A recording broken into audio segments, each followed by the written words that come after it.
You're about to learn why your brain is a master manipulator, 100 hidden mental biases, each one quietly twisting your reality.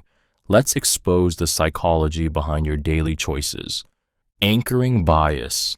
Anchoring bias is a psychological phenomenon where people rely too heavily on the first piece of information they encounter when making decisions. This initial piece of information becomes an anchor, and subsequent judgments are made based on how it compares to that anchor, often distorting our perception and leading us to make irrational choices. It's like trying to navigate through a foggy landscape with a single unreliable landmark. Imagine you're shopping for a new phone, and the first one you see is priced at $1,000. When you come across another phone for $600, it seems like a great deal, even though its true market value might be far lower. That first $1,000 phone has anchored your judgment, and now you perceive the $600 phone as a bargain, even if it's not. The reason this bias works so powerfully is because of how our brains are wired. Our minds are programmed to process information in relative terms rather than absolute ones. Once something is established as an anchor, our perception shifts toward it, even if it's arbitrary or irrelevant. This is why marketers and negotiators are so adept at using anchors. By setting a high initial price or demand, they can manipulate our expectations and influence the decisions we make without us even realizing it. Anchoring bias isn't just confined to shopping. It plays a significant role in everything from salary negotiations to legal decisions and even medical diagnoses. It's a hidden force that subtly shapes our world, influencing how we perceive value, fairness, and truth, all based on that first, seemingly insignificant piece of information. Availability heuristic. The availability heuristic is a mental shortcut that causes us to overestimate the likelihood of an event based on how easily examples come to mind. When we think of a plane crash, for instance, the horrific images of past disasters might flood our thoughts, leading us to believe that flying is far riskier than it actually is. In reality, planes are among the safest modes of transportation, but the vividness of media reports, the shocking nature of rare events, and our emotional reactions skew our judgment. This bias stems from our brain's tendency to rely on immediate examples that are readily available in memory. The more recent, dramatic, or emotional an event is, the more likely it is to influence our perceptions. A news story about a shark attack, for example, might make us fear swimming in the ocean despite the extremely low probability of encountering a shark. Our brains don't assess probabilities logically. Instead, they rely on ease of recall, which can mislead us into believing that rare occurrences are more common than they truly are. The availability heuristic is deeply rooted in our survival instincts. In evolutionary terms, if something dangerous or threatening happened recently, it was beneficial to remember it and be hyper-aware of the possibility of it happening again. However, in modern society, this instinct often works against us, leading to irrational fears or misplaced judgments. This bias impacts not just how we assess danger, but how we form opinions about people, situations, and even societal issues. The stories we hear, the things we see on social media, and the events we experience shape the way we perceive the world, sometimes in ways that are far from accurate. Bandwagon effect. The bandwagon effect is a powerful psychological force that causes individuals to adopt beliefs, behaviors, or opinions because others are doing the same. It's that irresistible urge to jump on the trend or follow the crowd, even when the decision is not fully logical or aligned with your true feelings. You've probably felt it when a product or idea gains popularity and suddenly it seems like everyone around you has jumped on board. The more people endorse something, the more likely you are to join in, simply because it feels safer, easier, and more socially acceptable. This bias, thrives on the human need for social validation. We crave acceptance and fear exclusion, and as a result, we often let the opinions of others shape our own. It's why social media trends can spread like wildfire, why fads rise and fall with astonishing speed, and why political movements can gain momentum so quickly. When a large group of people believes or does something, we assume that their behavior or choices must be the right ones, even if we have little personal knowledge or experience with it ourselves. The bandwagon effect can be seen everywhere, whether it's in the music industry, fashion, technology, or even political movements. It's the reason why once one person starts wearing a certain style or a certain political candidate gains some initial traction, others follow suit, not wanting to feel left out. At its core, this bias preys on our deep-seated need for belonging and approval. It's comforting to be part of a collective, to feel like we are making decisions that align with the majority, but in doing so, we often relinquish our individuality, surrendering to the influence of the crowd without fully considering whether the bandwagon is really headed in the right direction. Base rate fallacy. The base rate fallacy is a cognitive error where people ignore statistical information and focus on specific anecdotal details when making judgments. In other words, we tend to overestimate the importance of specific evidence and overlook broader, more relevant statistics that should guide our decisions. This bias leads us to make faulty conclusions based on incomplete or misleading information, skewing our judgment in ways we don't even realize. Imagine a scenario where a person is told that a new medical test for a rare disease has a 95% accuracy rate. However, if the base rate of the disease in the population is only 1 in 1,000, most people would still think that the test is highly reliable in identifying those who are sick. In reality, the base rate, the actual occurrence of the disease in the population, tells us that the test's reliability is far less impressive when you factor in the rarity of the condition. By ignoring this, we might jump to conclusions about the effectiveness of the test. The reason this bias occurs is that we are wired to process information in a way that feels more concrete and emotionally resonant. Specific stories, examples, or cases stick out to us more than the abstract, impersonal numbers. In a world full of overwhelming amounts of information, the base rate fallacy allows us to make decisions faster, but at the cost of accuracy. This bias has serious implications, from legal decisions to medical diagnoses to hiring practices. When we ignore base rates, we're more likely to make errors, misjudge probabilities, and ultimately act on false conclusions. Yet, we often remain unaware of how much this fallacy impacts our everyday decisions. Belief bias. Belief bias is a cognitive distortion where our existing beliefs shape how we evaluate new information, leading us to accept conclusions that align with our views even when the evidence doesn't support them.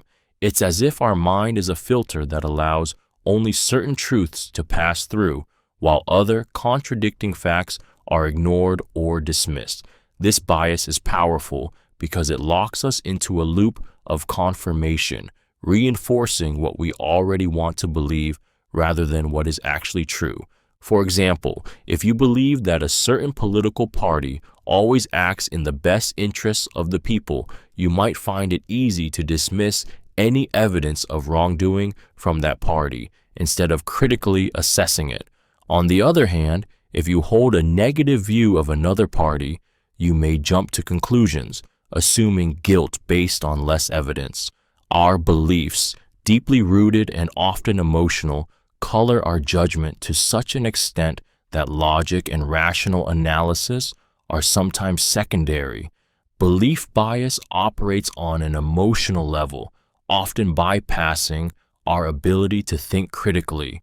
It thrives in situations where we are emotionally invested, such as politics, religion, or personal relationships, areas where our identities are tightly bound to our beliefs.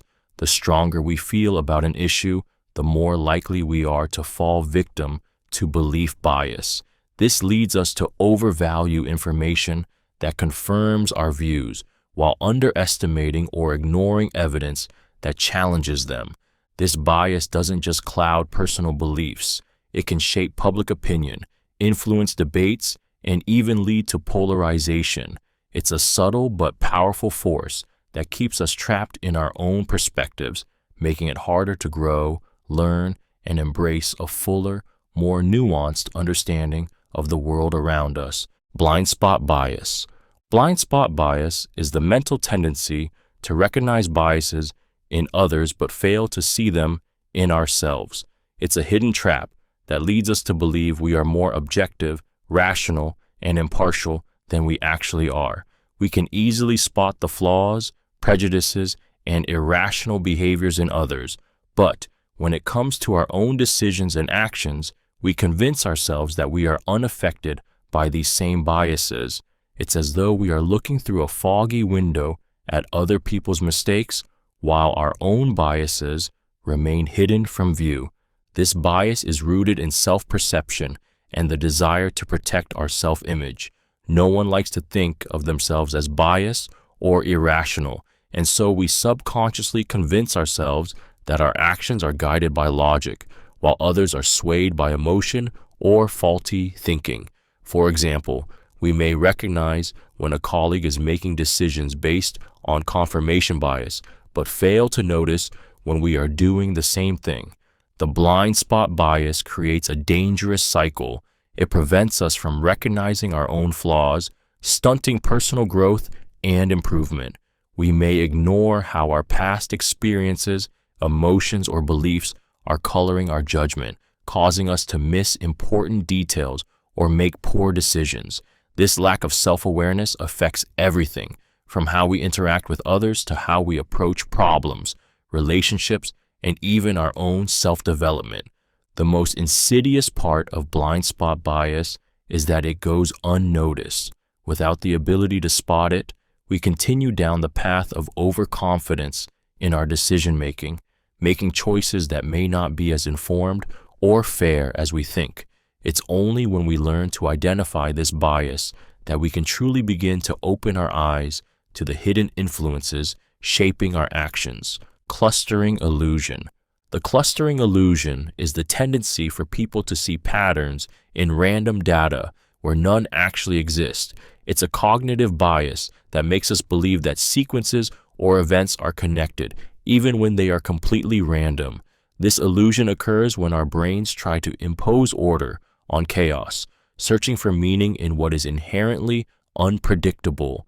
We instinctively look for patterns because it feels comforting to believe that things happen for a reason, even if that reason doesn't actually exist. For instance, imagine you flip a coin 10 times and get heads 5 times in a row. You might start to believe there's something special about the coin, or that it's more likely to land heads up. In reality, the outcomes of coin flips are entirely independent, and the sequence you witnessed is simply a random occurrence. But because of the clustering illusion, you might see the streak as a meaningful pattern, even though it's nothing more than chance. This bias affects how we interpret everything from sports, statistics, to gambling outcomes, and even in the way we perceive personal experiences. A person who experiences a few lucky wins at the casino might convince themselves they're on a hot streak, even when their chances of winning haven't actually changed. Similarly, investors may see patterns in stock market fluctuations and make decisions based on imagined trends, only to be disappointed when those patterns fail to continue. The clustering illusion is a deeply ingrained part of how we process information. It taps into our natural desire to predict the future and control uncertainty, but it also leads us down a dangerous path of misinterpretation, causing us to act on coincidences rather than the randomness that is often present in life. Confirmation bias. Confirmation bias is one of the most insidious and pervasive mental biases that shape our thinking without us even realizing it. It's the tendency to search for, interpret, and remember information in a way that confirms our pre-existing beliefs or opinions, while simultaneously disregarding or dismissing information that contradicts them. This bias doesn't just influence what we believe, it influences what we choose to believe in the first place. Think about a time when you strongly believe something only to find yourself seeking out articles, news reports, or discussions that supported your viewpoint. Meanwhile, the contradictory evidence seemed less convincing or was outright ignored. Whether it's political views, health decisions, or even personal relationships, confirmation bias drives us to reinforce our own narratives. It's why we often find ourselves in echo chambers, surrounded by opinions that match our own, making it harder to break free from outdated or harmful beliefs. The reason confirmation bias is so powerful is rooted in our desire for cognitive comfort. It feels better to have our beliefs affirmed rather than challenged. Questioning our core ideas requires mental effort and discomfort. It creates a cognitive dissonance, a psychological tension that we desperately try to avoid. So instead, we opt for a smoother path, one where our worldview remains unchallenged, even at the expense of truth or rationality. In everyday life, confirmation bias can affect everything from how we engage with the media to how we perceive people around us. It's why we often surround ourselves with like-minded individuals who affirm our choices or opinions rather than questioning them. Over time, this can create a rigid, self-reinforcing bubble where growth, learning, and progress become stifled. The challenge lies in breaking free from this bias, daring to entertain ideas that disrupt the comfort of our existing beliefs and seeing the world through a wider lens. Congruence bias. Congruence bias is a mental trap that causes us to seek out information that confirms our pre-existing beliefs or hypotheses, while overlooking evidence that might contradict them. It's a form of tunnel vision, where we focus on validating our own opinions rather than testing them objectively. This bias leads us to become trapped in echo chambers, where we only interact with ideas that align with our view of the world, making it harder to break free from false assumptions or faulty logic. Consider a situation where you're convinced that a specific brand of product is the best in the market. When you research it, you naturally gravitate toward reviews or information that praise the product, disregarding negative feedback that might suggest otherwise. This selective information-seeking behavior solidifies your belief, making you less open to considering alternatives that might be more suitable. Congruence bias can be particularly dangerous in decision-making. It fuels confirmation bias by directing us to focus only on evidence that supports our views and by ignoring or undervaluing contradictory information. This limits our ability to make fully informed, objective choices. For instance, in a business or personal context, it might prevent you from seeing the flaws in a project or relationship that you're already emotionally invested in. The bias is often unconscious, operating in the background while we believe we are making rational decisions.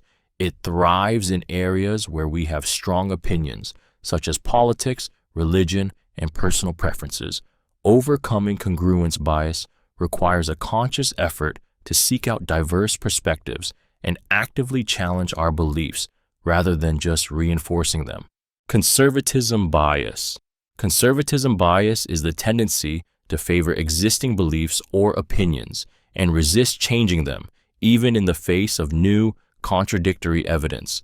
It's like being locked in a room with a window that shows a brighter future, but instead of opening the window to let in the light, you keep the shades drawn because you're more comfortable in the familiar, dim space. This bias keeps us stuck in outdated ways of thinking and inhibits growth as we cling to what we already know, even when better alternatives are staring us in the face.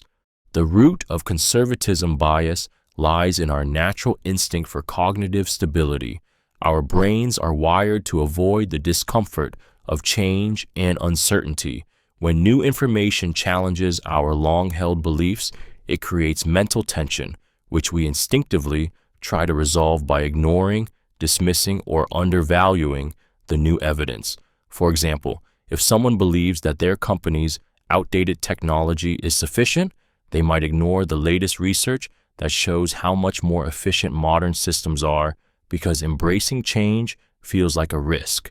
This bias can be particularly detrimental in fast-moving environments like business or science, where adaptability is key to survival and success. It prevents us from seeing the full scope of possibilities and limits our ability to make informed decisions.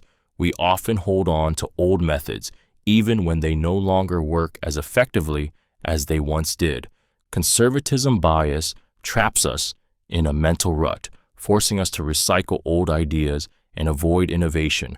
By clinging to the status quo, we fail to embrace the new, losing out on opportunities to evolve and adapt to a rapidly changing world. Contrast effect. The contrast effect is a psychological phenomenon that distorts our perception of something when it is compared to something else, often making it appear more extreme or different than it truly is. This bias plays on our natural tendency to evaluate things relative to each other rather than in isolation. When we encounter something that stands out because of what it is being compared to, our judgment of it becomes skewed, often leading us to make inaccurate assessments. For example, imagine you're shopping for a new car. You first look at a luxurious, high-end sports car priced at $100,000. Then you see a more modest sedan priced at $30,000.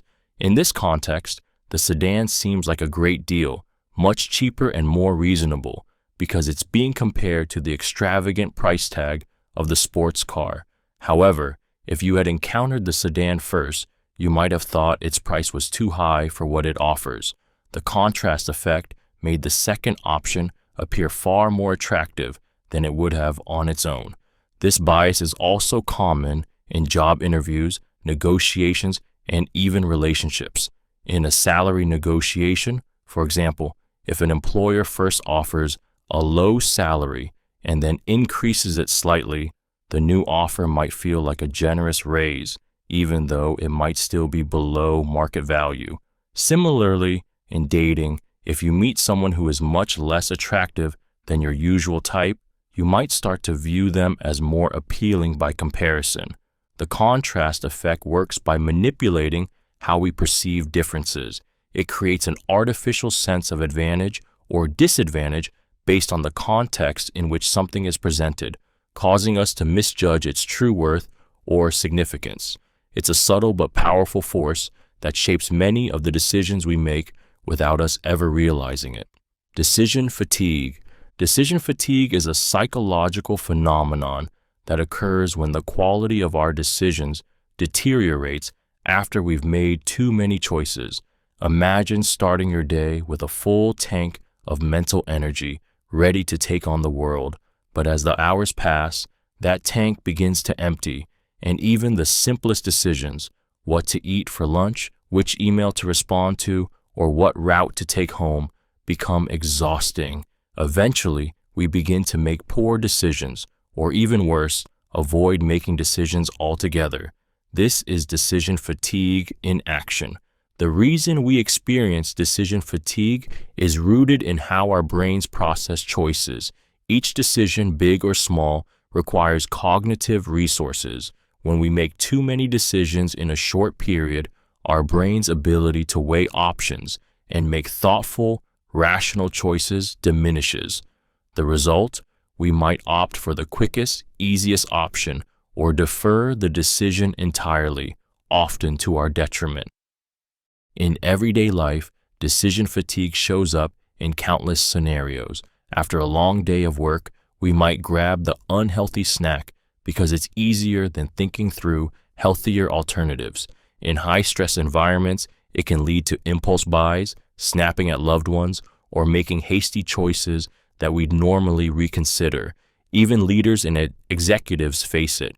After a day of difficult decisions, they may be more likely to make a rash, poor choice, or to procrastinate. The overwhelming number of choices we face in modern society only compounds this problem. From the endless scrolling through social media to the constant barrage of product options, our brains become overloaded. Understanding decision fatigue helps us recognize when we're at our breaking point and gives us the power to prioritize important decisions or reduce unnecessary ones before they take their toll. Dunning-Kruger effect. The Dunning-Kruger effect is a cognitive bias in which individuals with limited knowledge or skill in a particular area overestimate their own ability. Essentially, the less someone knows about a subject, the more confident they often feel about their expertise. This bias creates a dangerous illusion of competence, making people believe they know more than they actually do. It's a psychological paradox. Those who are most ignorant are often the least aware of their ignorance, while those with more knowledge are more aware of their limitations. Imagine a novice in a field, say someone with little experience in cooking, who attempts a complex recipe and feels confident in their ability to create a gourmet dish. However, their lack of expertise prevents them from understanding the nuances and complexities that experienced chefs would recognize immediately. This overconfidence can lead them to make poor decisions, misjudge their abilities, and fail to improve. This effect often manifests in everyday life, from the workplace to social situations. People who know just enough to get by may feel more competent than experts who, by virtue of their deeper knowledge, understand how much more there is to learn. This leads to an inflated sense of self-worth and an inability to recognize the need for growth. The irony is that those most affected by the Dunning-Kruger effect are the ones least likely to seek improvement because they don't recognize how much they still have to learn. The Dunning-Kruger effect is particularly dangerous because it can foster arrogance and resistance to feedback. It distorts our self-assessment, leading to poor decision-making and missed opportunities for growth. It's a silent force that can hold us back without us even realizing it. Endowment effect.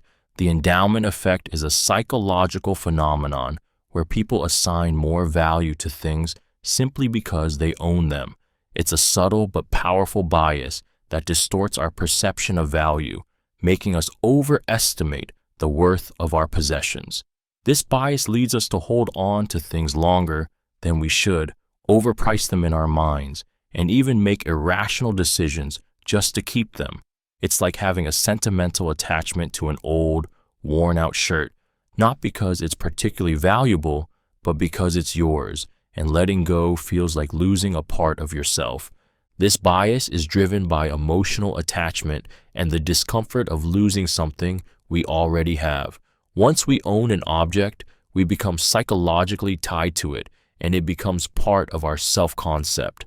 The more we own something, the more reluctant we are to part with it, regardless of its actual market value.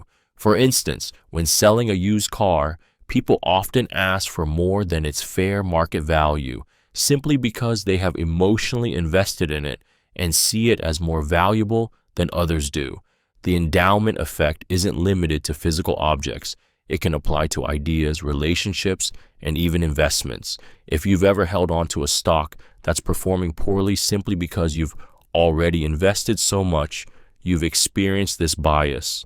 The more we own, the harder it becomes to objectively assess its true worth or make the decision to move on. This bias has deep roots in our evolutionary past, where losing something we had could mean a loss of survival resources. While it served a purpose in pre-modern times, today it often leads us to make irrational choices, clinging to things long past their prime and missing opportunities for growth and change. False consensus effect. The false consensus effect is a cognitive bias that leads us to overestimate how much others share our beliefs, opinions, and behaviors. Essentially, we assume that what we think, feel, or do is more common or typical than it actually is. This bias arises from our need for social validation and the comforting belief that we are not alone in our views, especially when we find others who share similar thoughts. It makes us feel more secure and connected, even if the reality is that we are part of a minority viewpoint. Consider the last time you expressed a strong opinion on a controversial issue. Maybe you were discussing politics or a social matter with friends, and you felt that most people agreed with you. The false consensus effect might have led you to believe that your perspective was more widespread, when in fact, others around you might have just been silently agreeing or avoiding conflict. In truth, your views may not be as universally accepted as you thought. This bias is often magnified in homogeneous groups, where people tend to surround themselves with others who think alike. It creates an echo chamber effect, reinforcing our beliefs and making us blind to differing perspectives. The false consensus effect can also influence major decisions in areas like marketing, politics, and social movements, where groups mistakenly believe that their views are representative of the larger population. The danger of this bias is that it can create division and a false sense of unity. By believing that everyone shares our views, we may alienate those with differing opinions, dismiss important perspectives, and fail to engage in meaningful discussions. Framing effect. The framing effect is a powerful psychological phenomenon where the way information is presented influences our decisions and judgments. Even though the underlying facts remain the same, the way those facts are framed, whether as a loss or a gain, can dramatically shift our choices. It's as if our minds are being subtly guided down a particular path by the language and context in which we encounter information. For example, imagine you're presented with two options for a medical treatment. One option says it has a 90% survival rate, while the other says it has a 10% mortality rate. Even though both statements convey the same fact, the first option, framed positively, is likely to make people feel more hopeful and confident. On the other hand, the second option, framed negatively, can trigger fear and hesitation. This is the framing effect at play. How information is presented can influence not just what we think, but how we feel about it. The reason this bias is so effective is because our brains are wired to react emotionally to certain frames. Positive frames often evoke optimism and trust, while negative frames can trigger fear, anxiety, and caution. As humans, we tend to avoid risk and losses, even when the objective facts don't support those emotional reactions. This leads us to make decisions that aren't always in our best interest, but instead are shaped by the emotions that the framing elicits. The framing effect impacts everything from marketing to politics to personal relationships. Advertisements, for example, often frame products in a way that highlights their benefits while downplaying the potential downsides. Politicians use the framing effect to shape public opinion, casting issues in light that will sway the masses in their favor. We may not even realize how often this subtle influence is guiding our decisions, but its power is undeniable. The framing effect doesn't just change how we think, it changes what we feel, making it a crucial tool for persuasion, manipulation, and influence. Functional fixedness. Functional fixedness is a cognitive bias that limits our ability to see beyond the traditional uses of an object or concept, restricting our creativity and problem-solving abilities. When we encounter a familiar object, we tend to think of it only in terms of its established function, blocking out other possible uses that could be equally effective. This mental shortcut, while often helpful in daily life, can also prevent us from thinking outside the box and finding innovative solutions to problems. For instance, imagine you're locked out of your house and don't have a key, but you do have a coat hanger nearby. A person suffering from functional fixedness might only view the coat hanger as a tool for hanging clothes, not considering its potential as a makeshift lock-picking tool. In this situation, the mind's rigid attachment to the object's primary function inhibits creative problem-solving and results in a missed opportunity for a simple solution. This bias is deeply ingrained in our processes. Over time, we form mental patterns based on experience and familiarity, which help us make quick decisions. However, these patterns can also become mental shackles in more complex situations such as engineering, design, or even personal relationships. Functional fixedness can prevent breakthroughs, leaving us stuck in conventional ways of thinking. It's a mental trap that not only limits creativity, but also reinforces complacency. By becoming too attached to the way things should be done, we may fail to adapt, innovate, or even recognize a simple solution right in front of us. The key to overcoming functional fixedness is to consciously challenge the boundaries of what we believe is possible and approach problems with a more flexible mindset. Gambler's fallacy. The gambler's fallacy is a mental trap that leads people to believe that future events are influenced by past events, even when they are statistically independent. It's the misguided belief that if something hasn't happened for a while, it's due to happen, or if a streak of outcomes occurs, it will somehow balance out. Imagine you're at a roulette table and the ball lands on red several times in a row. The gambler's fallacy whispers to you that black is due to hit next, as if the game's outcome is affected by previous spins. In reality, each spin is independent, and the chances of black or red landing are always the same. This fallacy is rooted in our natural desire to find patterns, especially in situations that feel random or uncertain. We want to believe that there's some logical connection between events, even when there isn't. It's why people believe that after a series of coin flips showing heads, tails is more likely to appear next, despite the fact that each flip has a 50-50 chance, unaffected by previous results. The gambler's fallacy is often a desperate attempt to regain control in a world that feels unpredictable and chaotic. The danger of this fallacy is that it drives decisions based on superstition or flawed reasoning. Whether in gambling, stock trading, or even life choices, it tempts us to make risky moves, believing that luck will change in our favor, even though there's no rational basis for it. This cognitive bias lures us into taking unnecessary risks, leading to poor financial, emotional, and personal consequences.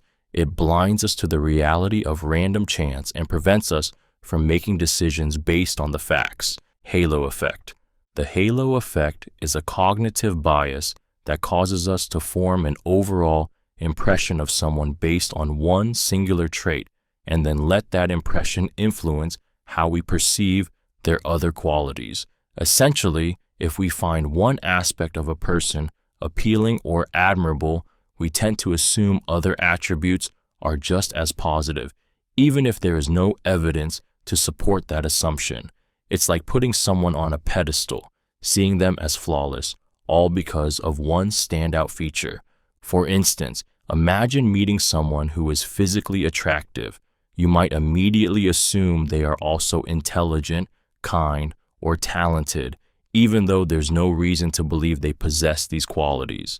Similarly, if a celebrity is known for one great performance, we might extend that admiration to their other roles or endeavors, even though their abilities might be quite different in each case. The halo effect plays a significant role in many areas of life, from hiring decisions to romantic relationships to marketing. In the workplace, a leader who is charismatic and well-liked may have their other skills or decisions viewed more positively, even if they are less qualified in certain areas. In the realm of advertising, a well-designed product or a celebrity endorsement can cause consumers to assume that the product performs better than it truly does. This bias stems from our natural tendency to simplify the complex task of judging others. Rather than evaluating every aspect of a person or thing separately, we rely on one strong impression to color our view of everything else. The halo effect can be powerful, but it also means we are vulnerable to making judgments that are overly optimistic or unfairly biased. Hindsight bias. Hindsight bias, often called the knew it all along effect, is a psychological phenomenon where we believe, after an event has occurred, that we had predicted or expected the outcome all along, even if we had no clear indication of it beforehand. This bias makes us feel as though the events that unfolded were more predictable than they actually were, leading us to overestimate our own ability to foresee the future. It creates a false sense of clarity and confidence in our past judgments. Think about a time when you watched a sporting event, and once the winner was clear, you felt as if you knew from the very beginning who would triumph. Or perhaps, after a financial crash, you felt like the signs were all there, even though you didn't make any moves at the time. The reality is, the outcome was uncertain, but hindsight bias tricks us into thinking that it was inevitable or that we could have foreseen it. This bias stems from the way our brains process information. Once we know the outcome, our minds reconstruct past events in a way that aligns with the current result. It's as if we rewrite history to fit our expectations, which helps soothe our discomfort with uncertainty. The problem is this distorts our understanding of the past and prevents us from learning from mistakes.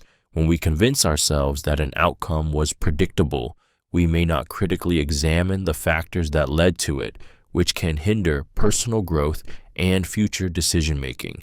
Hindsight bias doesn't just affect trivial events.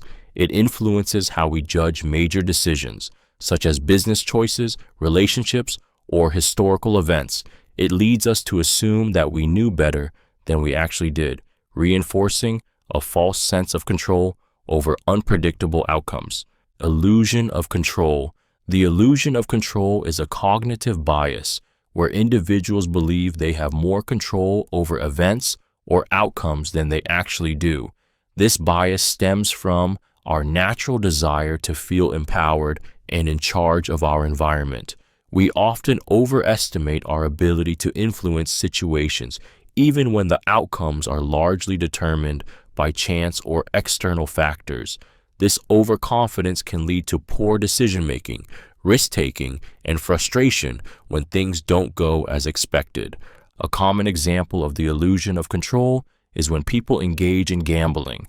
Many gamblers believe that their actions, such as choosing a specific machine or making certain gestures, can influence the outcome of a game, even though the result is purely random. Similarly, a person who plays the lottery might convince themselves that their choice of numbers increases their chances of winning, despite the mathematical reality that each combination has an equal probability of being drawn. The illusion of control also manifests in everyday life. People who feel they can control every aspect of their work or personal life might take on unnecessary stress, micromanage others, or overcommit themselves, ultimately causing more harm than good. In high-stakes situations like investments or negotiations, this bias can lead to poor judgment, as individuals fail to recognize the limits of their influence and fail to account for the randomness of the outcomes. What's particularly troubling about the illusion of control is that it's often unconscious. People genuinely believe they are steering the ship, unaware that external forces are actually in charge. Overcoming this bias requires humility and a recognition of the uncontrollable elements in our lives, allowing us to make more realistic and grounded decisions. Illusory superiority. Illusory superiority is a cognitive bias where people tend to overestimate their own abilities, qualities, and intelligence compared to others. It's the mental trap that convinces us we're above average in nearly every area of life, whether it's driving skills, intelligence, or moral character, often without any real evidence to back up these inflated beliefs. Imagine walking into a room full of people and feeling that you're the smartest or most talented person there, even though you might not have any reason to believe it. This bias distorts our self-perception, creating a false sense of superiority that can hold us back from personal growth and meaningful self-reflection. At the core of illusory superiority is the tendency to compare ourselves to others in a way that favors our own self-image. We are quick to point out our successes while downplaying our mistakes, leading to a skewed sense of competence. For instance, most people consider themselves to be better than average drivers, despite the fact that statistically, this is impossible. Similarly, people often rate their own abilities as superior in areas such as parenting, work performance, or even moral righteousness, while overlooking their own flaws or shortcomings.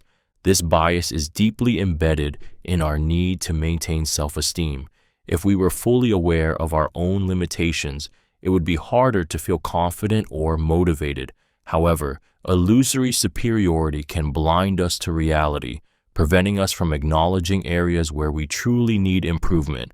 It can lead to overconfidence, reckless decisions, and a lack of empathy, as we fail to recognize that others might possess qualities or insights that we lack. The greatest danger of this bias is that it keeps us from seeing ourselves clearly, and in doing so, it stunts our growth and potential. Impact bias. The impact bias is a cognitive distortion that causes us to overestimate the intensity and duration of future emotional reactions. When we imagine how we'll feel after a major event, whether it's achieving a long-term goal or facing a setback, we tend to exaggerate the emotional consequences. We believe that success will lead to lasting happiness, while failure will result in prolonged misery. In reality, emotions are often fleeting, and we adjust to life's highs and lows far quicker than we expect. For example, after receiving a promotion at work, you might envision yourself feeling on top of the world for months, enjoying a deep sense of satisfaction and joy.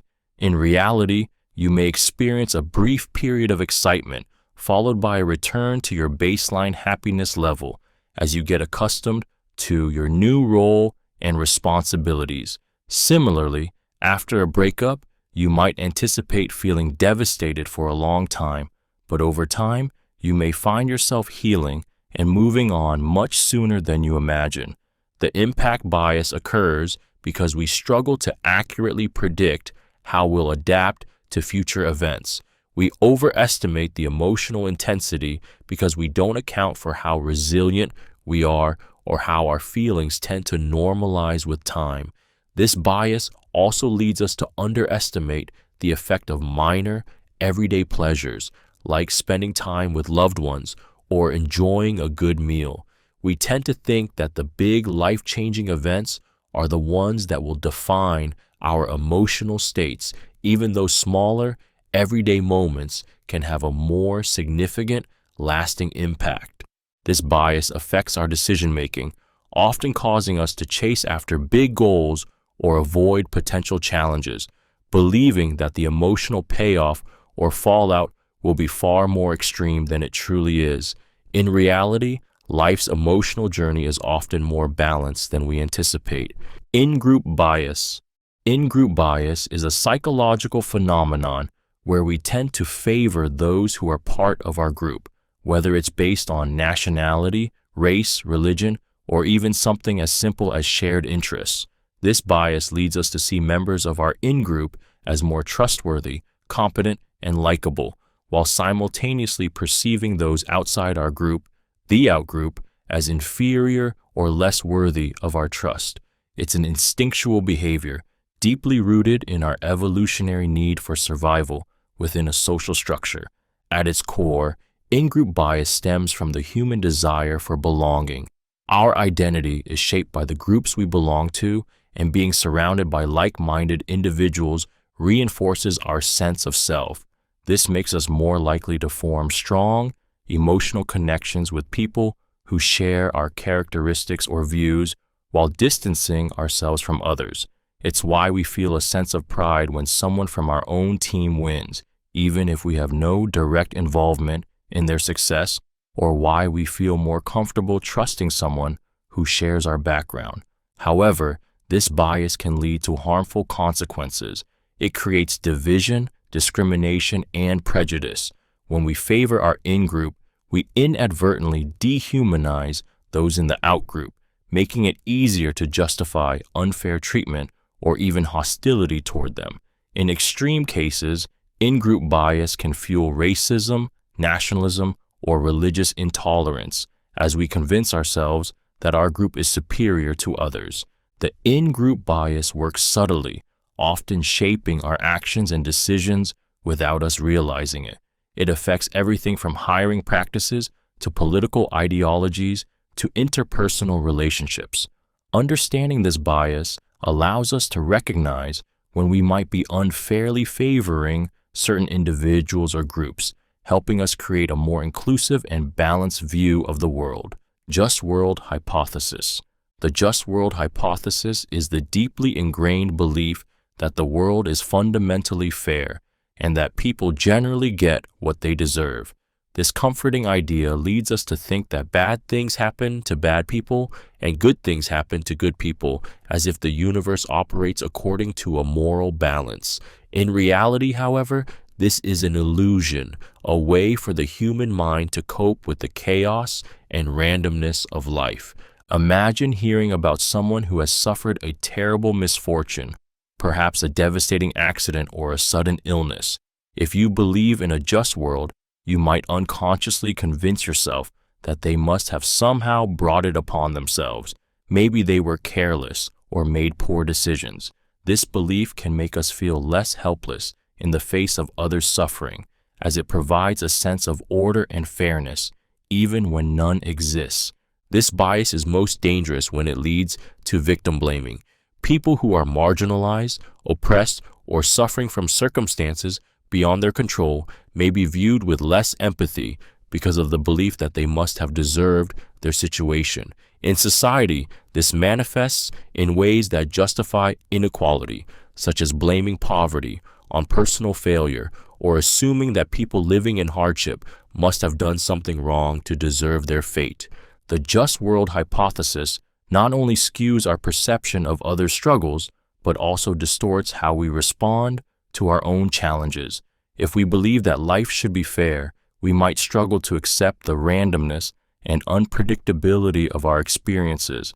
It can breed resentment, denial, and a lack of compassion, leaving us less likely to help those who need it most. Loss aversion. Loss aversion is a psychological principle that suggests people feel the pain of losing something much more intensely than the pleasure of gaining something of equal value. It's as though losses are etched deeper into our minds, while gains slip away more easily.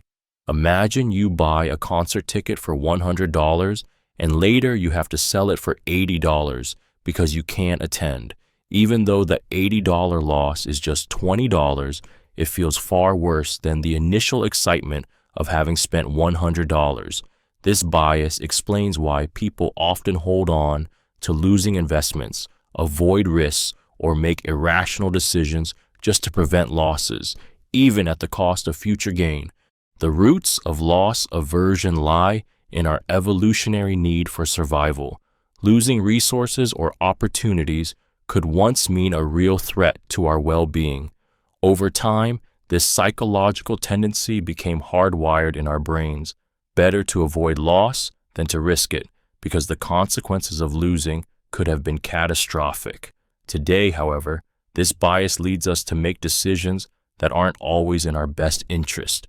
We might stick with a bad situation, whether it's an underperforming asset or a toxic relationship, simply because the thought of loss feels unbearable. Loss aversion plays a huge role in everything from consumer behavior to political decision-making. It explains why people are reluctant to part with possessions, or why we might make decisions driven by fear of loss rather than the possibility of gain. The impact is so strong that it can distort our judgment, leading us to make choices that protect us from the pain of loss, even if they ultimately prevent us from gaining something better. This emotional reaction can paralyze us, stopping us from seizing opportunities because the fear of loss outweighs the potential for gain.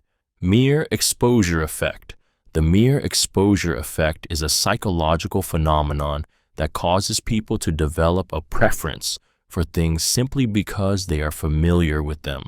The more we are exposed to a person, object, or idea, the more we tend to like it, even if our initial reaction was neutral or indifferent.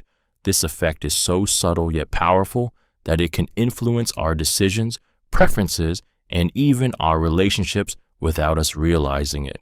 It's as if repetition alone creates a sense of comfort and positive association, turning something unfamiliar into something we feel we understand and trust. Imagine hearing a song for the first time. At first, it might not resonate with you, but the more you hear it on the radio or in commercials, the more it starts to grow on you. Before you know it, it becomes one of your favorites, simply because the repeated exposure has made it feel more comfortable, familiar, and enjoyable. The same effect can be seen in how we form opinions about people. A colleague who initially seemed distant or unremarkable might become someone you feel more drawn to over time, simply because you interact with them regularly and get used to their presence. The mere exposure effect is widely used in marketing and advertising, where brands repeatedly expose consumers to their logos, slogans, or products, making them more likely to trust and choose them in the future. It also plays a role in social dynamics, where familiarity breeds liking, influencing everything from friendships to romantic relationships. This bias works on the unconscious level, shaping our preferences and decisions in ways that feel natural, even though they are being guided by the power of repeated exposure. Negativity bias. Negativity bias is the powerful tendency for negative experiences, emotions, or information to have a stronger impact on our thoughts, behaviors, and decisions than positive ones. It's as if our minds are wired to give more weight to what goes wrong rather than what goes right. This bias explains why we remember a single critical comment more than dozens of compliments, or why a bad experience can linger in our minds long after a good one fades away. At its core, negativity bias is rooted in our evolutionary survival instincts. Early humans needed to be hyper-aware of threats and dangers in their environment, as even small negative signals could have life or death consequences. This sensitivity to negative stimuli helped our ancestors avoid potential dangers, like predators or hostile environments. In modern times, however, this instinct is no longer as useful, yet it still shapes our emotional responses and decision-making in profound ways. The bias manifests in a variety of ways. For example, negative feedback at work might feel far more impactful than positive feedback, causing stress and self-doubt. In relationships, a single argument can overshadow the hundreds of moments of love and affection. Social media amplifies this bias by emphasizing negative stories, controversies, and scandals, making us more likely to dwell on negative news rather than positive events. While this bias helped our ancestors stay alert to threats, in today's world, it can distort our perception and rob us of the joy in our lives. It can lead to anxiety, pessimism, and a skewed view of reality. By understanding the negativity bias, we gain the power to reframe our thinking, focus on the positive, and create a more balanced and optimistic mindset. Optimism bias. Optimism bias is a mental distortion where individuals tend to overestimate the likelihood of positive outcomes and underestimate the chances of negative ones. It's a natural, yet often misleading belief that the future will unfold in our favor. This bias gives us hope and motivation, but it also blinds us to the risks and challenges that lie ahead. We believe that things will work out because we expect them to, ignoring the possibility that obstacles could derail our plans. This bias is evident in many aspects of life. For instance, when planning a vacation, we might anticipate perfect weather, seamless travel experiences, and a flawless trip, despite the fact that travel delays, weather disruptions, or unexpected costs are common. Similarly, in business, entrepreneurs may believe their startup will succeed without fully acknowledging the many hurdles, including competition, market risk, or financial constraints. In relationships, we often believe that everything will work out, even if red flags are present, because we are naturally drawn to the belief that things will improve with time. The root of optimism bias lies in our desire to feel hopeful and in control. It can be adaptive in small doses, motivating us to take action, overcome challenges, and face adversity with resilience. However, when overinflated, it can lead to poor decision-making, overconfidence, and unrealistic expectations. This can cause people to take unnecessary risks, neglect important details, or fail to prepare adequately for potential setbacks. Optimism bias is both a blessing and a curse. It fuels our dreams but often blinds us to reality. Recognizing it can help us strike a better balance between hope and realism, enabling more informed and thoughtful decisions. Outgroup homogeneity bias.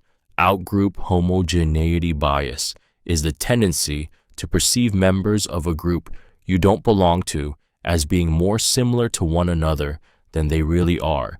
It's the belief that they are all the same, regardless of the diversity that might exist within that group. This bias makes it easier to generalize about others, creating stereotypes and reinforcing the divide between us and them. It's a mental shortcut that helps simplify the world, but also distorts our understanding of people, making it harder to appreciate the complexity of individuals outside our own social, cultural, or ethnic groups. This bias is deeply rooted in our need to categorize the world. It's easier to process information about people if we group them into neat categories.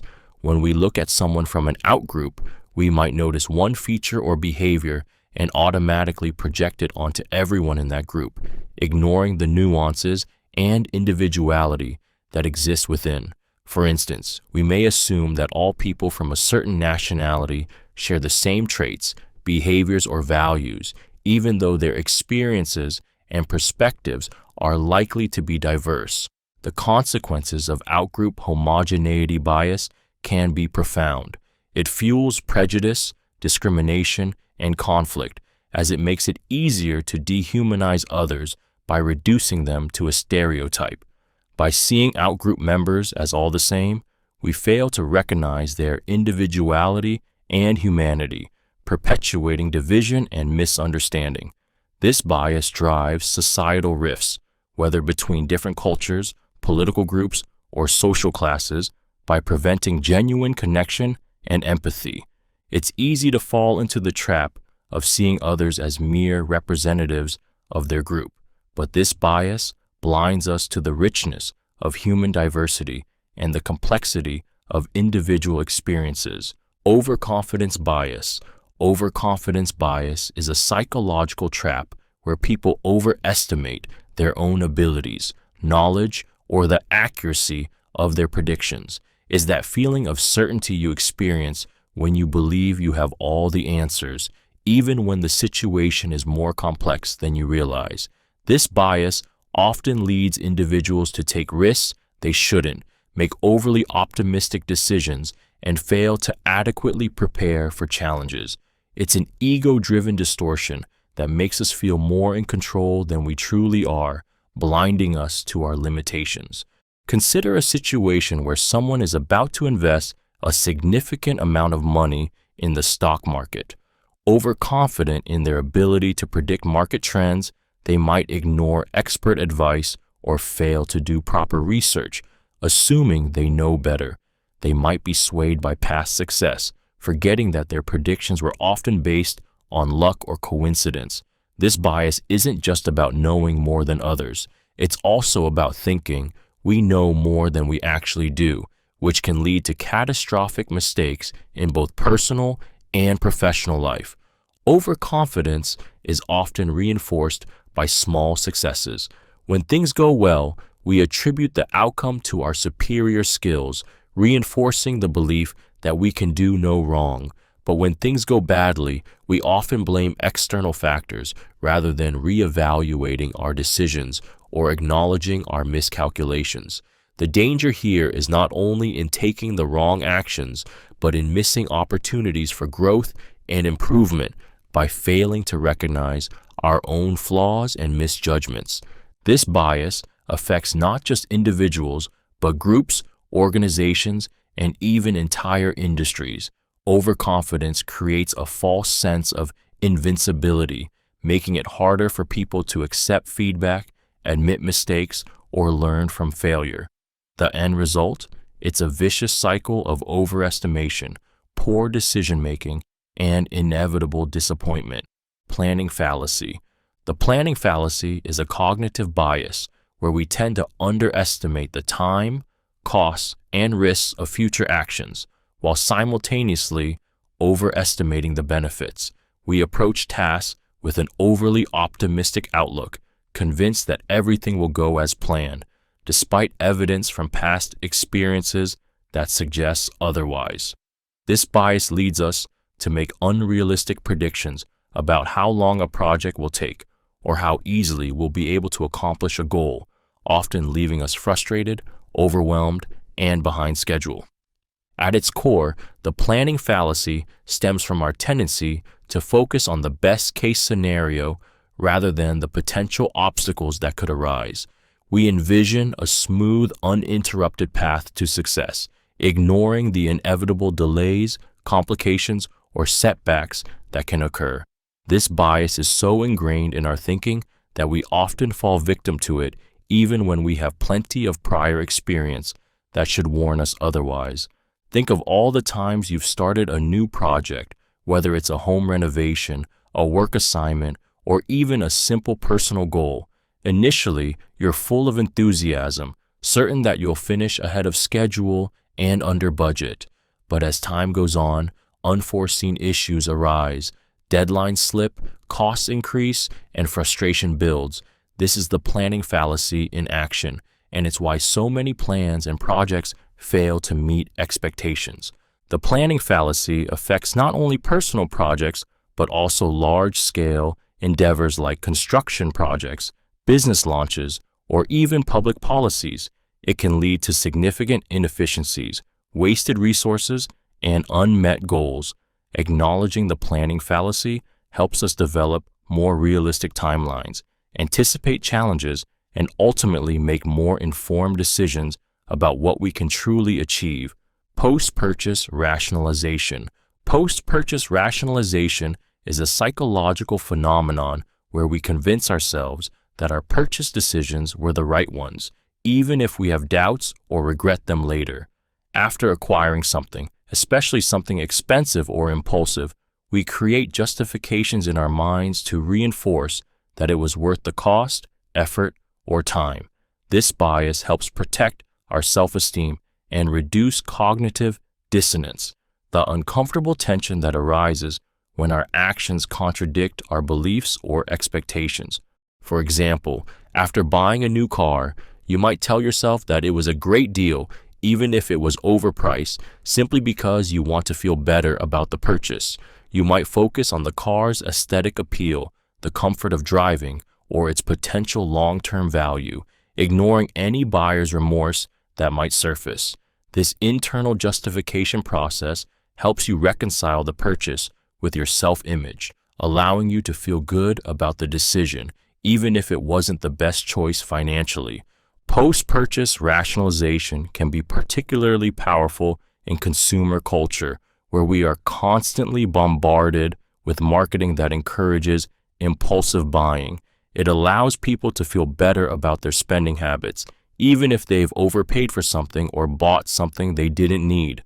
This bias is why we often find ourselves falling in love with purchases, even when logic tells us that we could have made a better choice.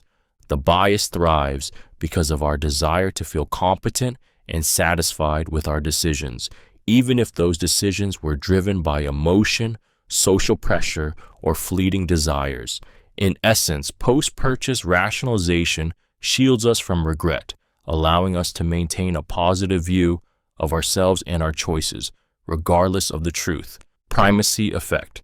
The primacy effect is a cognitive bias that causes us to place more importance on the first pieces of information we encounter, especially when making decisions or forming judgments. In essence, the first impression can make or break how we view something, often lingering far longer than any subsequent information. Imagine meeting someone for the first time, and the first thing they say is something rude or off-putting.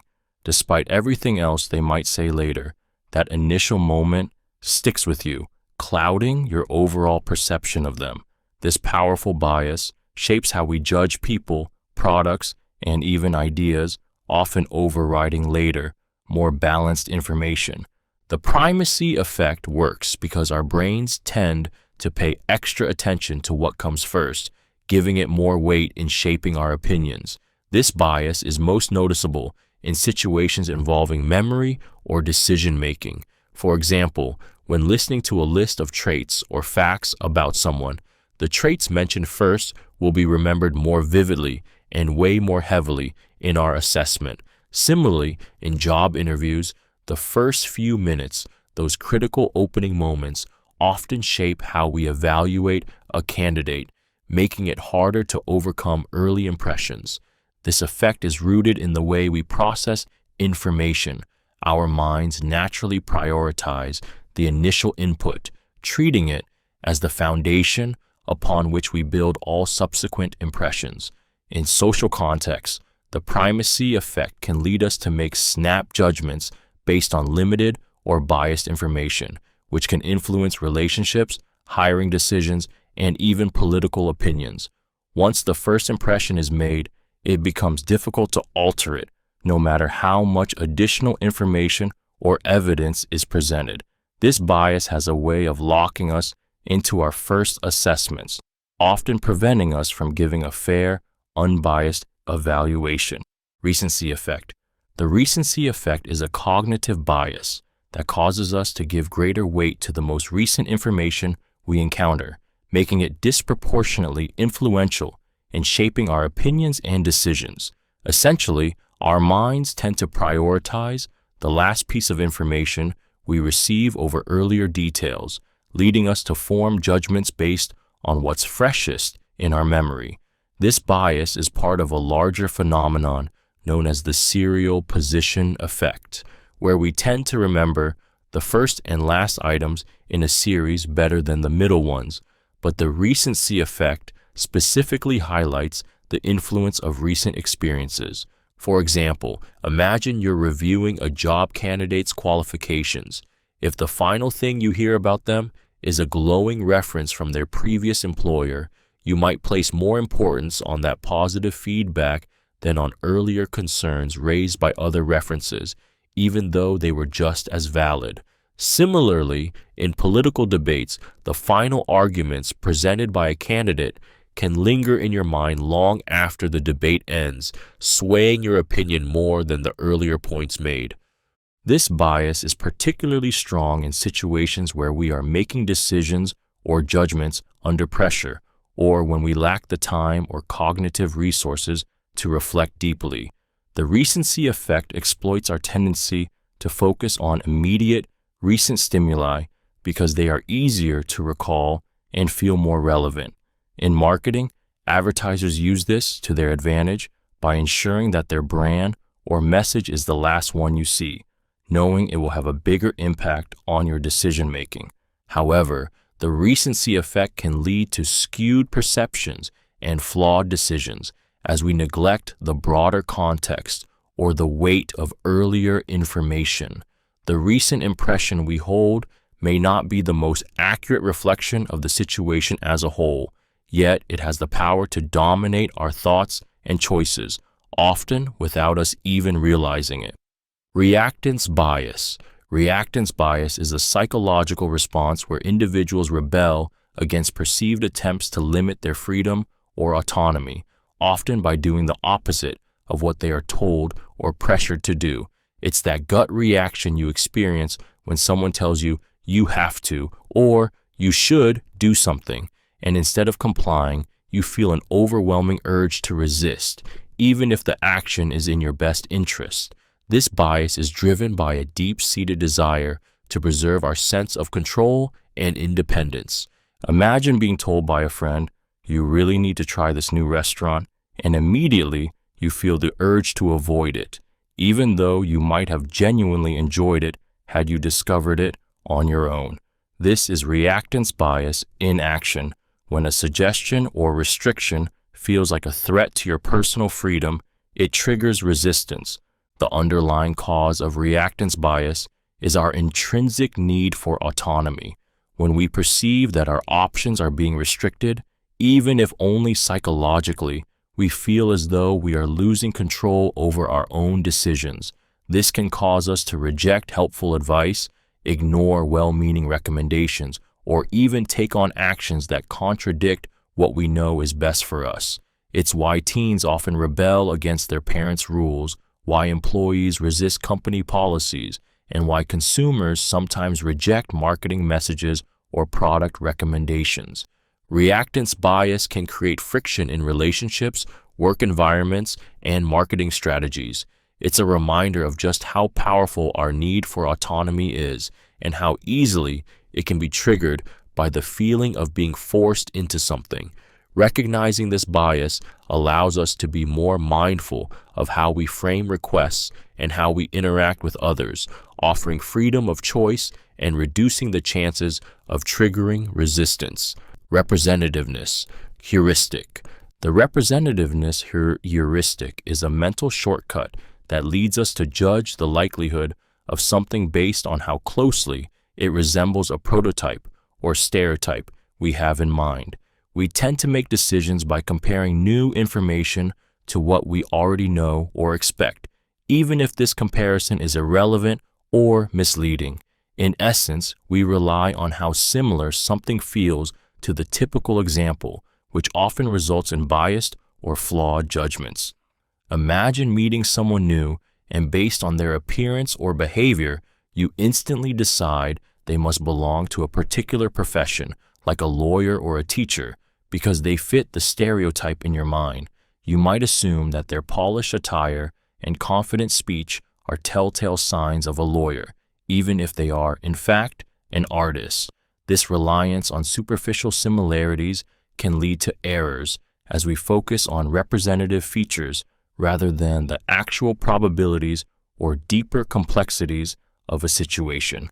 The representativeness heuristic can be particularly dangerous because it steers us toward quick, intuitive judgments that don't consider the broader context. For example, if we hear about a successful entrepreneur who comes from a wealthy background, we may falsely assume that all successful entrepreneurs must have similar circumstances, ignoring the role of luck, hard work, and timing.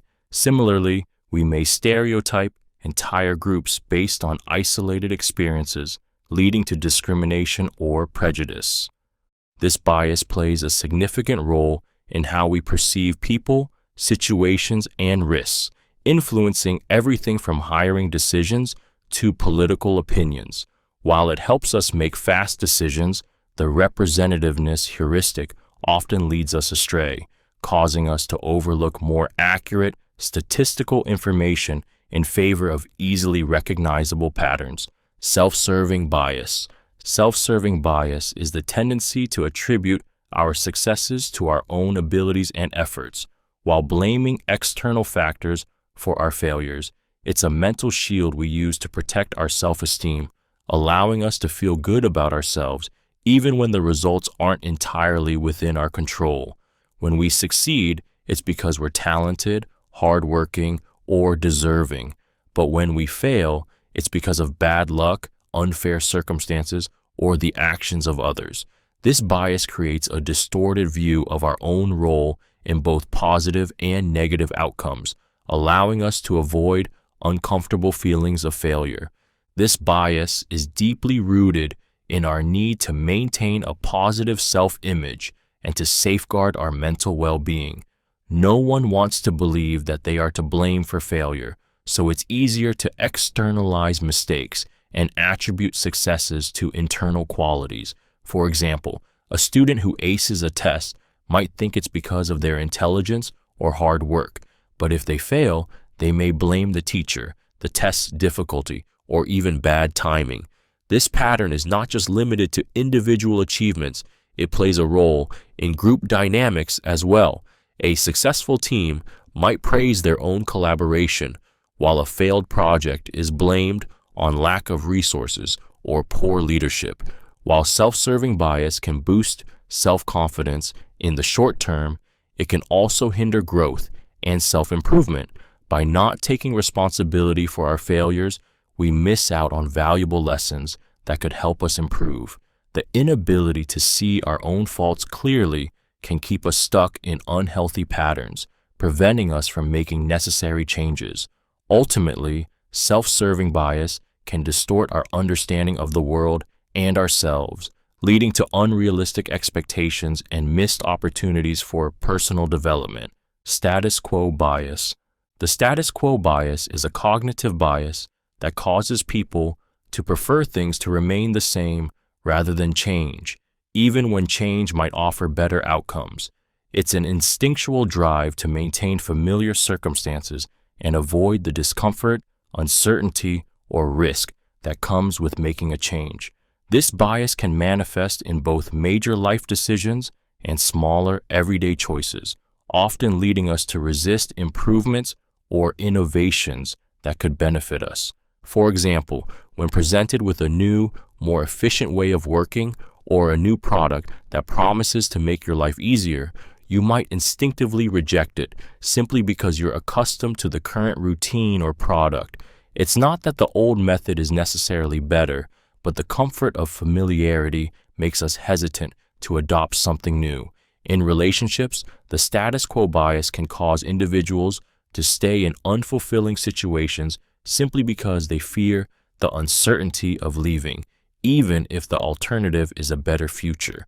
In the workplace, this bias can prevent companies from adopting new technologies or practices, even when competitors are advancing.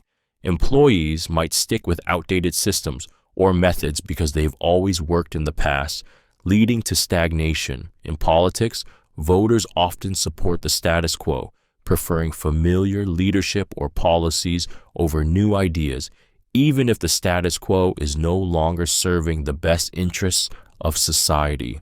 The reason the status quo bias is so powerful is because of its emotional pull. We fear the unknown, and even small changes can trigger feelings of anxiety or discomfort. Yet, by holding on to what's familiar, we often miss out on growth, innovation, and potential success. This bias keeps us tethered to the past, limiting our ability to move forward or embrace positive change. Sunk cost fallacy. The sunk cost fallacy is a cognitive bias that leads us to continue investing time, money, or effort into something simply because we've already invested so much, regardless of whether continuing is the best course of action. It's the irrational belief that past investments justify further expenditure, even when it's clear that the situation is no longer favorable or productive. This fallacy traps us in a cycle of poor decisions, as we often double down on losing ventures, unable to cut our losses. Picture yourself at a movie you're not enjoying.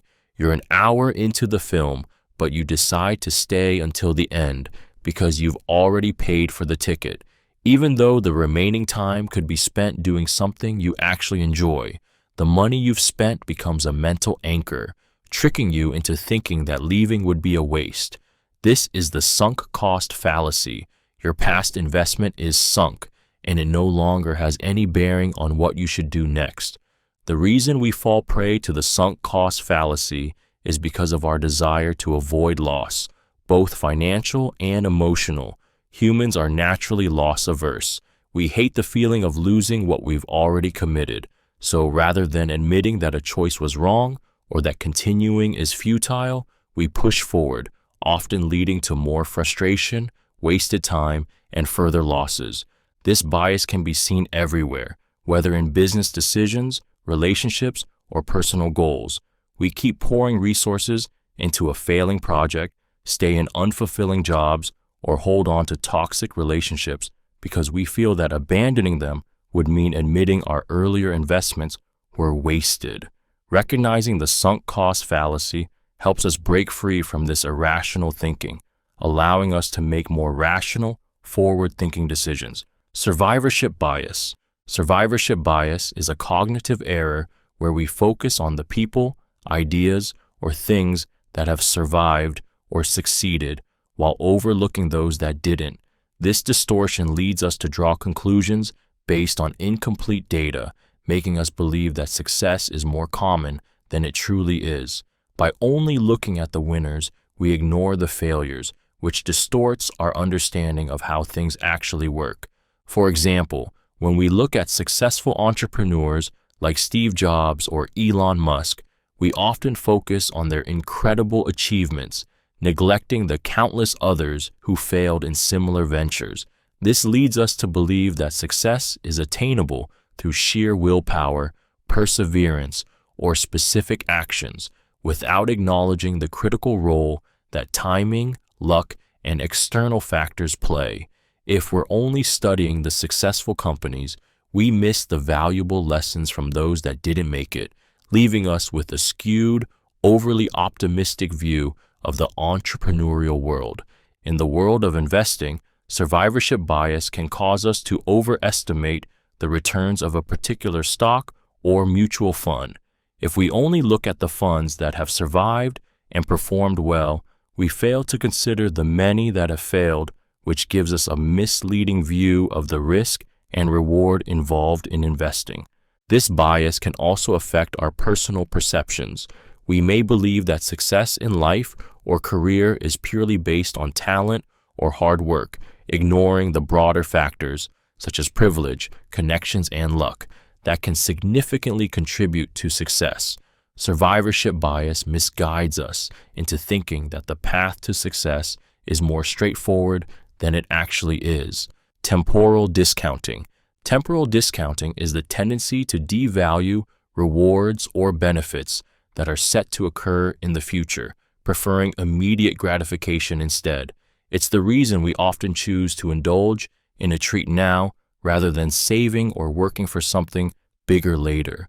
Imagine you're offered a choice, $100 today or $150 in a month. While the $150 might seem like a better deal, the immediate reward of $100 feels more appealing. This bias leads us to make decisions based on instant desires, often ignoring the longer-term consequences, and it's a powerful force that can derail our goals, finances, and health. At the heart of temporal discounting is the way our brains are wired. We evolved in our environments where immediate needs, such as food or safety, required instant responses. Delayed gratification was less valuable in those times because survival was contingent on responding to immediate threats or needs. Today, however, this ancient wiring no longer serves us well in a world that requires long-term planning, such as saving for retirement, pursuing higher education, or even working towards personal development. This bias explains why it's so hard to stick to diets, exercise plans, or financial goals. We know that eating a healthy meal or saving for the future is better in the long run, but the pull of instant gratification is often stronger. Temporal discounting can make us feel like the future will take care of itself, when in fact, avoiding future rewards can lead to missed opportunities and regret. The challenge lies in recognizing this bias and actively making choices that prioritize future rewards, even when the immediate pool of pleasure is tempting. Availability cascade. The availability cascade is a cognitive phenomenon where a piece of information gains credibility simply because it is repeated by many people or media sources, making it seem more true or likely. This effect occurs when an idea or rumor spreads rapidly, becoming more persuasive over time due to its sheer repetition rather than its actual validity. The more a statement is shared, the more we start to believe it, regardless of the accuracy or reliability of the original information. It's a feedback loop that amplifies the impact of certain ideas, turning them into self-fulfilling prophecies. For example, consider how a news story about a specific event, such as a political scandal or a viral social media trend, can gain momentum. The more it's talked about, shared, or discussed in the media, the more people start to accept it as truth, even if the original claims were exaggerated or false. Over time, the frequency of its exposure makes it appear undeniable, until it becomes entrenched in the public consciousness, influencing public opinion and behavior. The availability cascade is particularly potent in the digital age, where information can be spread almost instantaneously across social media, news outlets, and online forums. A single tweet, post, or article can snowball, leading to widespread belief in an idea or event that was, in its inception, nothing more than a rumor or baseless claim.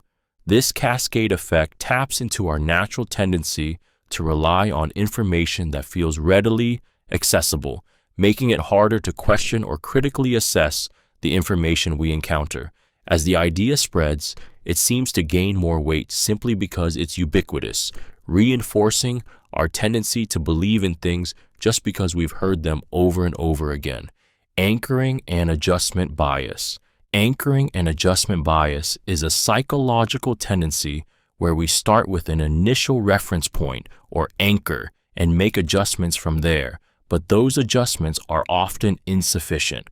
The result is that our final decision or judgment remains overly influenced by that initial anchor, even if it's irrelevant or arbitrary.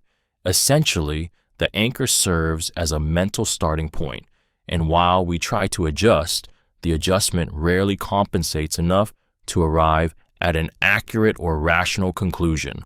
For example, imagine you're shopping for a used car, and the first one you see is priced at $20,000. Even if you find a similar car priced at $18,000 later, you'll likely perceive the $18,000 car as a good deal, even though it might still be overpriced. The initial $20,000 price served as an anchor, and your judgment of what constitutes a good deal was skewed by it. In this case, you're making a decision based on a reference point that has little to do with the car's actual value. The reason this bias is so powerful is that humans tend to place disproportionate weight on the first piece of information we receive. This happens because our brains naturally latch onto the first bit of data as a reference point and then fail to adjust enough from it, leading to decisions that are anchored more in the original information than in a more balanced, objective assessment. Anchoring and adjustment bias can affect everything from pricing decisions to negotiations to estimates of time and resources. The key to overcoming this bias is awareness, being mindful of the initial anchor and making a conscious effort to adjust more thoroughly, factoring in other relevant information to make more accurate judgments. Authority bias.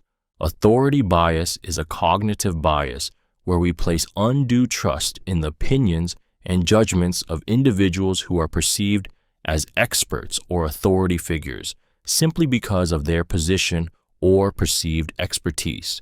We tend to believe that someone with authority must be correct, and this bias can cloud our judgment, leading us to accept information without questioning it, even if the expert is wrong or unreliable. For instance, when a well-known doctor recommends a particular treatment, we might accept it without hesitation, assuming that their expertise guarantees the best advice. However, if the doctor is misinformed or influenced by biases of their own, we might still blindly trust their word. The same happens in all walks of life, whether it's a business leader, a teacher, or a celebrity. Their status or perceived expertise can lead us to trust them even when the information they provide is flawed or incomplete. The reason authority bias is so powerful lies in our social conditioning. From a young age, we're taught to respect figures of authority, and we're socialized to believe that expertise and credentials automatically equate to competence.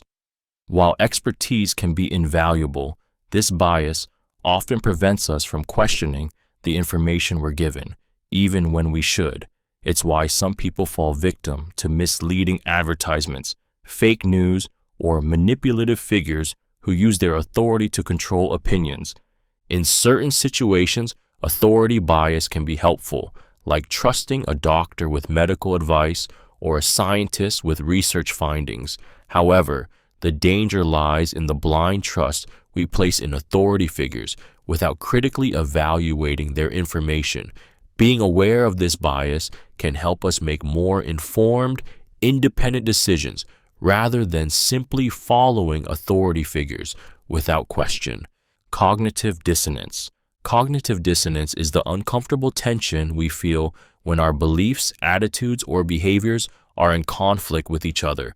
This psychological discomfort pushes us to take action to restore balance, often by changing our attitudes or justifying our actions to make them seem more consistent with our values.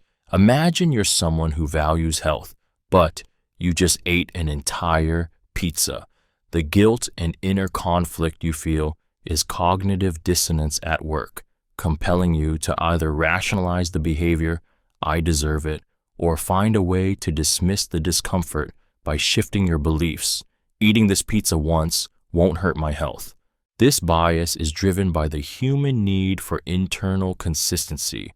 Our minds crave harmony between our thoughts and actions, and when there's a mismatch, we experience discomfort. To reduce this dissonance, we often make excuses, shift blame, or twist our beliefs to align with our behavior. For example, a smoker who knows the health risks might tell themselves that smoking helps them relax, thus reducing the dissonance between their desire to be healthy and their actions. Cognitive dissonance isn't just limited to small personal behaviors. It's at the root of many major life decisions, from political beliefs to consumer choices. We often justify buying an expensive item we don't need or dismiss information that challenges our worldview, all in an effort to ease the psychological strain. While this tendency helps us maintain self-esteem, it also keeps us from facing uncomfortable truths and can prevent personal growth. The ability to recognize and address cognitive dissonance is key to overcoming our biases and making more rational, informed choices. Choice-supportive bias. Choice-supportive bias is the tendency to retroactively feel positively about a decision we've made, even if the outcome wasn't as favorable as we hoped. Once we make a choice, our brains work to justify it, minimizing any flaws or regrets and highlighting the positive aspects. This bias helps protect our self-esteem by convincing us that our decisions were the right ones, even when evidence suggests otherwise. It's a way for our minds to reduce cognitive dissonance and maintain a sense of control over the choices we've made. For example, after purchasing a new car, even if you encounter issues with its performance or reliability, you might convince yourself that it was the best choice. You might focus on its fuel efficiency, its looks, or how much better it drives than your old car, even if other features aren't living up to expectations. The choice-supportive bias makes us more likely to ignore or downplay the negative aspects, allowing us to feel good about our decision. This bias isn't limited to consumer goods. It can influence major life decisions, such as choosing a partner, selecting a career path, or moving to a new city. Once we've made a choice, our mind seeks to affirm that it was the right one, pushing aside any doubts or second thoughts that might arise. This bias can sometimes lead to poor decision-making in the future because we may become less objective about the consequences of our past choices.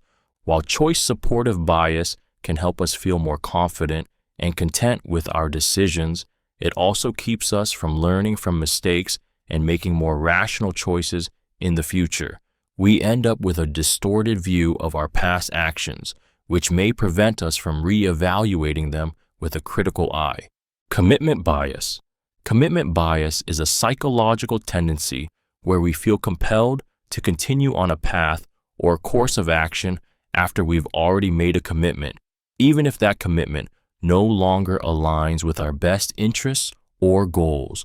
Once we invest time, energy, money, or emotional resources into something, the desire to stay consistent with that decision can cloud our judgment, leading us to make irrational choices to justify the original commitment.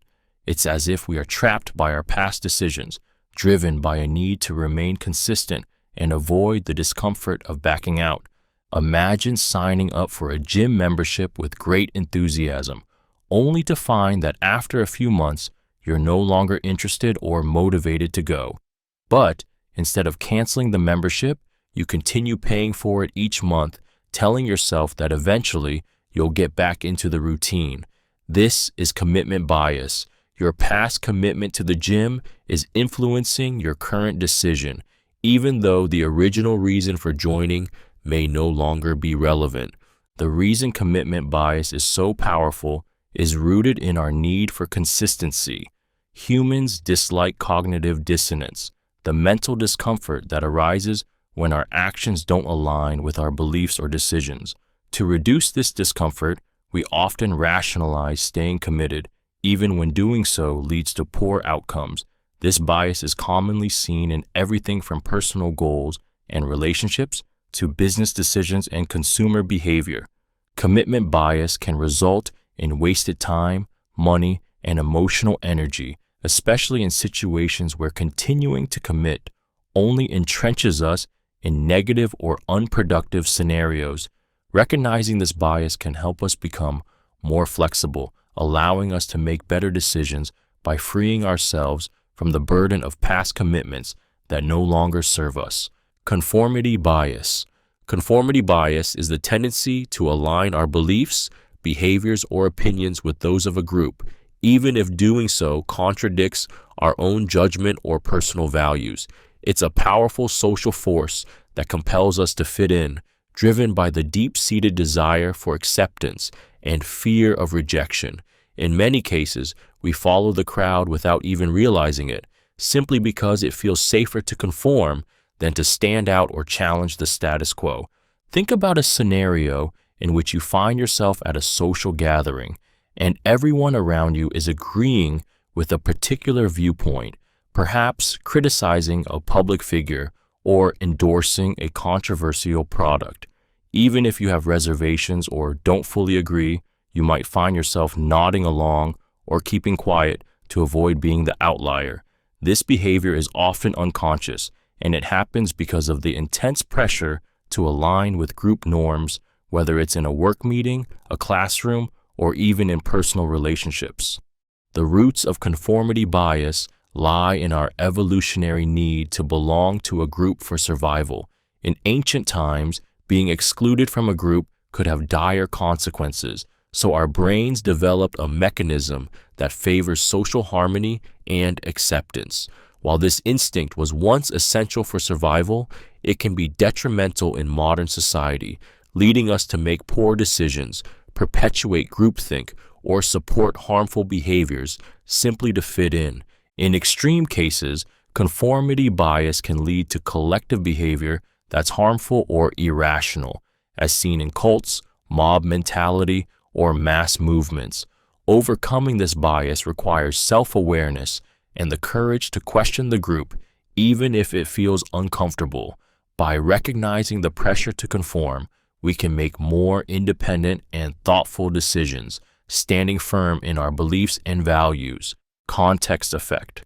The context effect is the powerful influence that the surrounding environment or situation has on our perceptions, judgments, and decisions. Our minds don't just evaluate things in isolation, we interpret them relative to the context in which they are presented. Imagine you're shown a picture of a house, but the house is placed next to a mansion.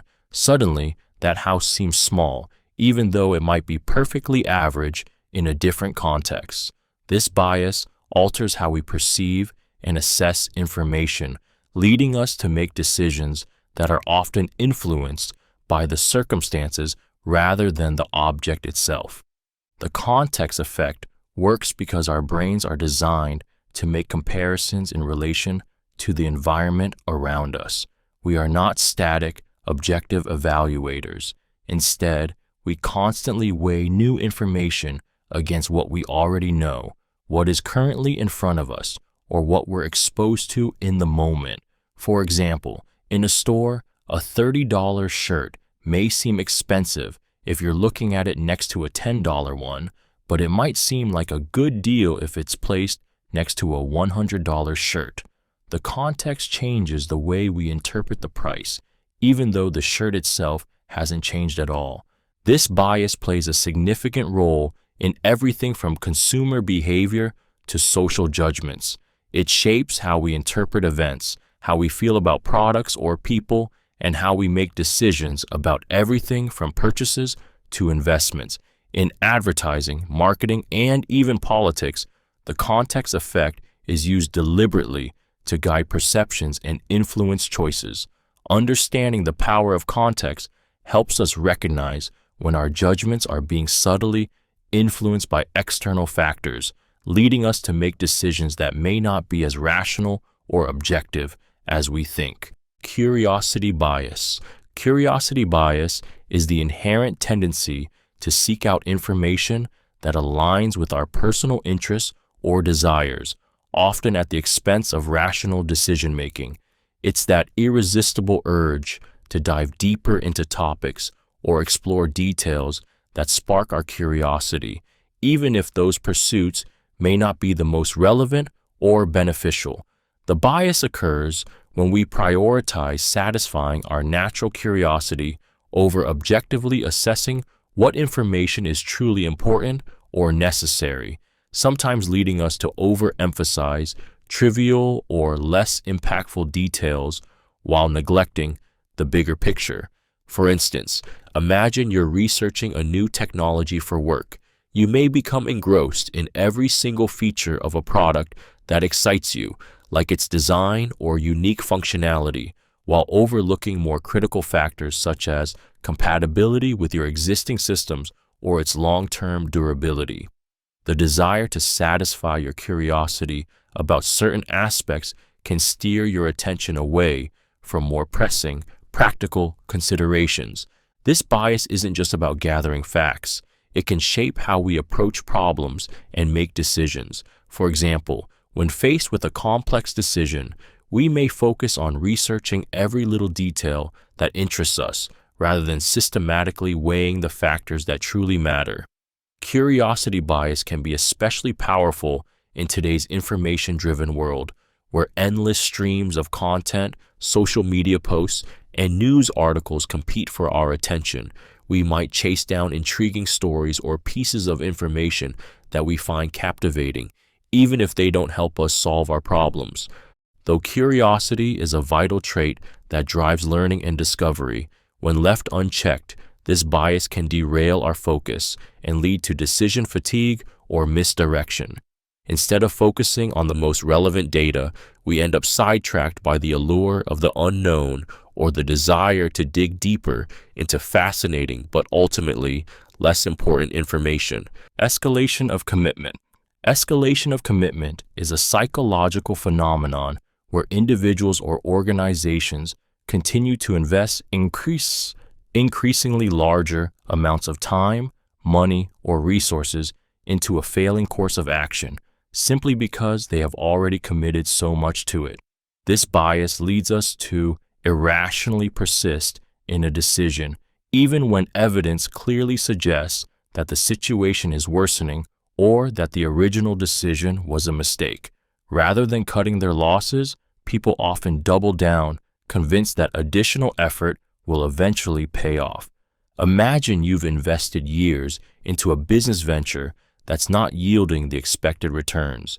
Despite mounting losses, you keep throwing more money and resources into the project, hoping that things will turn around. This is escalation of commitment in action.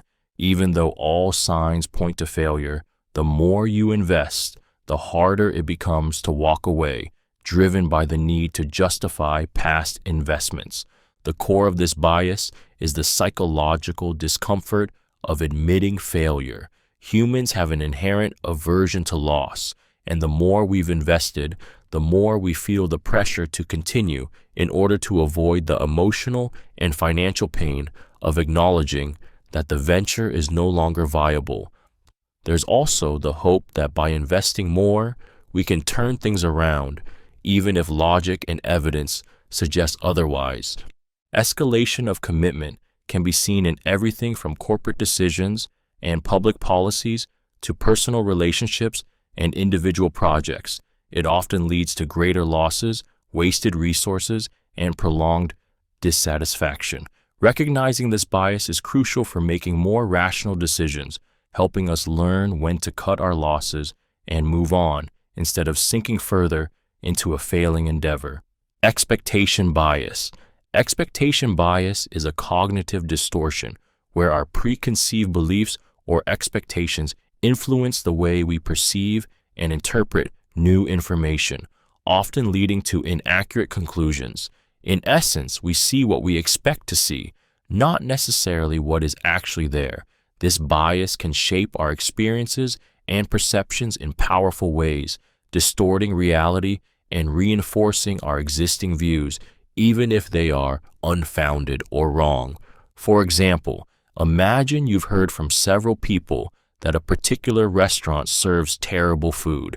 When you finally visit, even before tasting the meal, your mind is already primed to find flaws in the experience. The food might be perfectly fine, but because your expectation was negative, you're more likely to focus on small imperfections, like a slightly overcooked vegetable or a slightly too salty soup. In this case, your expectation bias has led you to perceive the meal through a lens of disappointment, making it harder for you to have an objective experience. This bias doesn't only affect perceptions of food or entertainment. It's at play in everything from medical diagnoses to social interactions. If you expect a person to be rude or unkind, you might interpret their neutral actions as hostile or dismissive. Similarly, in professional settings, if you anticipate failure in a project, you may overlook or underestimate successes, reinforcing your belief that things won't work out. Expectation bias is a powerful force because it can shape our entire worldview. It often operates unconsciously, subtly steering us toward outcomes that align with our biases, even when the reality is different.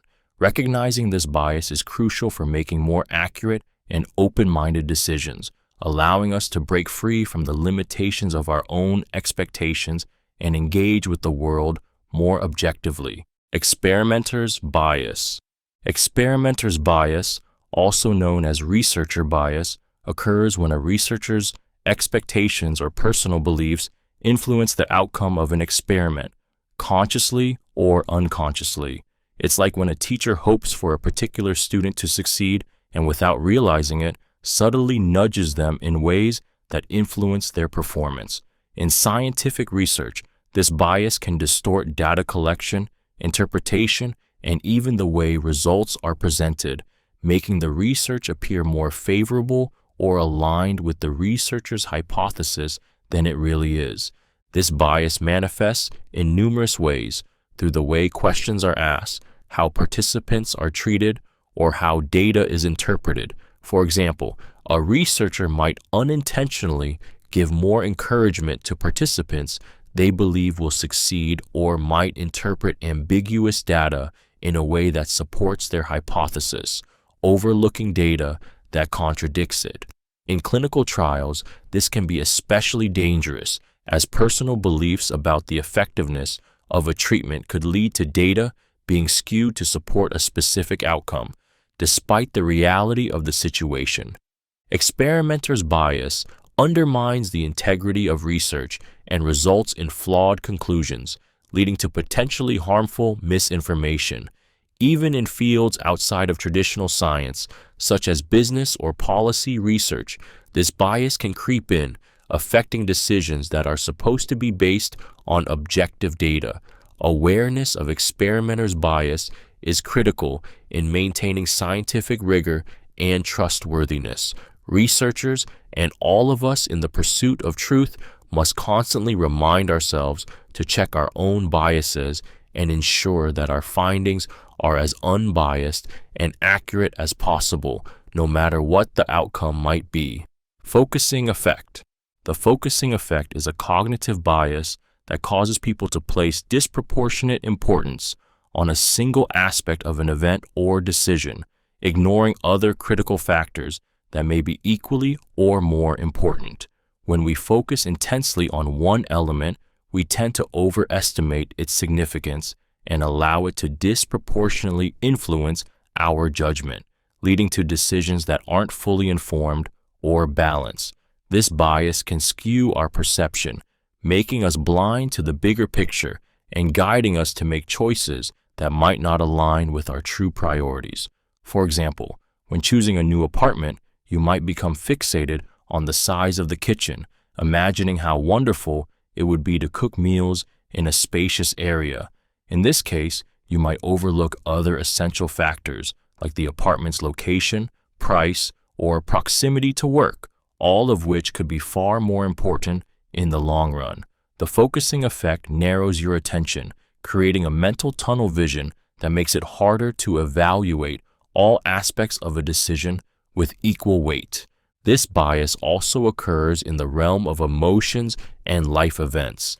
After receiving a pay raise at work, you might focus solely on the immediate excitement of the extra money, temporarily overlooking other factors like increased work responsibilities or less time for personal life. In relationships, a single argument with a partner might dominate your thoughts, causing you to believe that the entire relationship is in jeopardy, even if it's just one isolated incident. The focusing effect is particularly powerful in situations of high emotion or stress, where it's easier to latch on to a single, impactful element. However, it often leads us to make decisions that are disproportionate or unbalanced because we fail to consider all factors involved. By recognizing the focusing effect, we can train ourselves to step back, consider all relevant details, and make more informed, holistic choices. Framing bias. Framing bias is the tendency for our decisions to be influenced by the way information is presented, rather than by the actual content of the information itself. This bias reveals how subtly language and context can shape our perception and judgment. The same set of facts can lead us to vastly different conclusions depending on whether they are framed positively or negatively. For example, imagine a medical procedure is described as having a 90% survival rate versus a 10% mortality rate. While both phrases communicate the same statistical fact, the way they are framed can lead to a starkly different emotional response. The first framing, focused on survival, elicits hope and optimism, while the second framing, focused on mortality, elicits fear and hesitation. This emotional shift is a direct result of framing bias. At its core, framing bias operates by appealing to our emotional responses. We are often more likely to make decisions based on how an issue is framed rather than on an objective analysis of the situation. For example, a political leader or marketer can frame an issue in a way that taps into our fears, hopes, or desires, thus guiding our reactions and choices. This bias affects everything from marketing campaigns to political debates to personal relationships. The way options, risks, or benefits are framed can drastically alter our choices, often leading us to make decisions that don't fully align with our true interests or rational judgment. By becoming aware of framing bias, we can learn to look beyond the presentation of information and make more thoughtful, deliberate decisions based on the full picture. Fundamental attribution error. The fundamental attribution error is a cognitive bias that leads us to attribute people's actions to their character or personality while overlooking external factors that might be influencing their behavior. In other words, when someone does something we don't like, we tend to assume it reflects their nature or morals, rather than considering the circumstances that might have led them to act in that way. This bias distorts our understanding of others and often leads to unfair judgments and misinterpretations. For example, if a colleague misses a deadline, we might think they are lazy or irresponsible rather than considering external factors such as personal struggles, workload issues, or even unexpected obstacles they may have faced. On the flip side, when we make the same mistake, we're more likely to excuse ourselves, attributing our actions to external pressures or situations beyond our control. The reason for this bias lies in the way we process social information. We are naturally more attuned to the person in front of us, their facial expressions, body language, and actions, than to the context surrounding them. We focus on internal traits and overlook the complex web of external influences that could be affecting their behavior. This bias is especially potent in social and workplace environments where misunderstandings and conflicts can easily arise. It leads us to overgeneralize people's behavior, turning isolated incidents into sweeping judgments about their character. When we fail to recognize the impact of situational factors, we miss the opportunity to truly understand others and, in turn, foster empathy and compassion. Overcoming the fundamental attribution error requires slowing down our judgments and considering the broader context before jumping to conclusions. Groupthink. Groupthink is a psychological phenomenon that occurs when a group of people prioritize harmony and conformity over critical thinking, leading to poor decision-making. In an effort to avoid conflict or maintain group cohesion, individuals suppress dissenting opinions, overlook potential risks, and fail to consider alternative viewpoints. It's like a group of friends deciding on a restaurant where no one speaks up about a place they actually dislike because they don't want to rock the boat. As a result, everyone ends up agreeing on a choice that no one is truly happy with. At its core, groupthink creates an illusion of unanimity. Members of the group feel pressure to conform, even when they have doubts about the decision being made. This pressure can come from peers, leaders, or even from within themselves, as they fear being ostracized or seen as troublemakers. In extreme cases, the desire for group cohesion can lead people to make decisions that are blatantly irrational or harmful. Think of corporate scandals, political disasters, or even failed military strategies that could have been avoided if individuals had spoken up or questioned the consensus. The root of groupthink lies in the human need for acceptance and fear of rejection. We are wired to seek approval from those around us, which can often lead us to go along with the majority, even when we know deep down that the decision isn't the best one. This bias can undermine creativity, prevent innovation, and lead to disastrous outcomes, as it discourages open discussion, critical evaluation, and honest disagreement. Recognizing and combating groupthink is essential for healthy decision-making and maintaining an environment where diverse perspectives are valued. Halo effect. The halo effect is a cognitive bias that causes us to make sweeping judgments about someone based on one prominent positive trait, allowing that trait to color our perception of the person's entire character. When we admire or find something we like about a person, we tend to assume other aspects of their personality or abilities are equally impressive. It's like shining a bright light on one feature and allowing it to illuminate everything else, even though those qualities may not be connected or equally as positive. For example, if someone is physically attractive, we might automatically assume they are also friendly, intelligent, or talented, even though we have no evidence to support such assumptions. Similarly, in the workplace, a highly charismatic leader might be perceived as an expert in every area, even though their actual skills might only be strong in one field. The halo effect makes us overly optimistic about a person's abilities or character based on a single positive impression.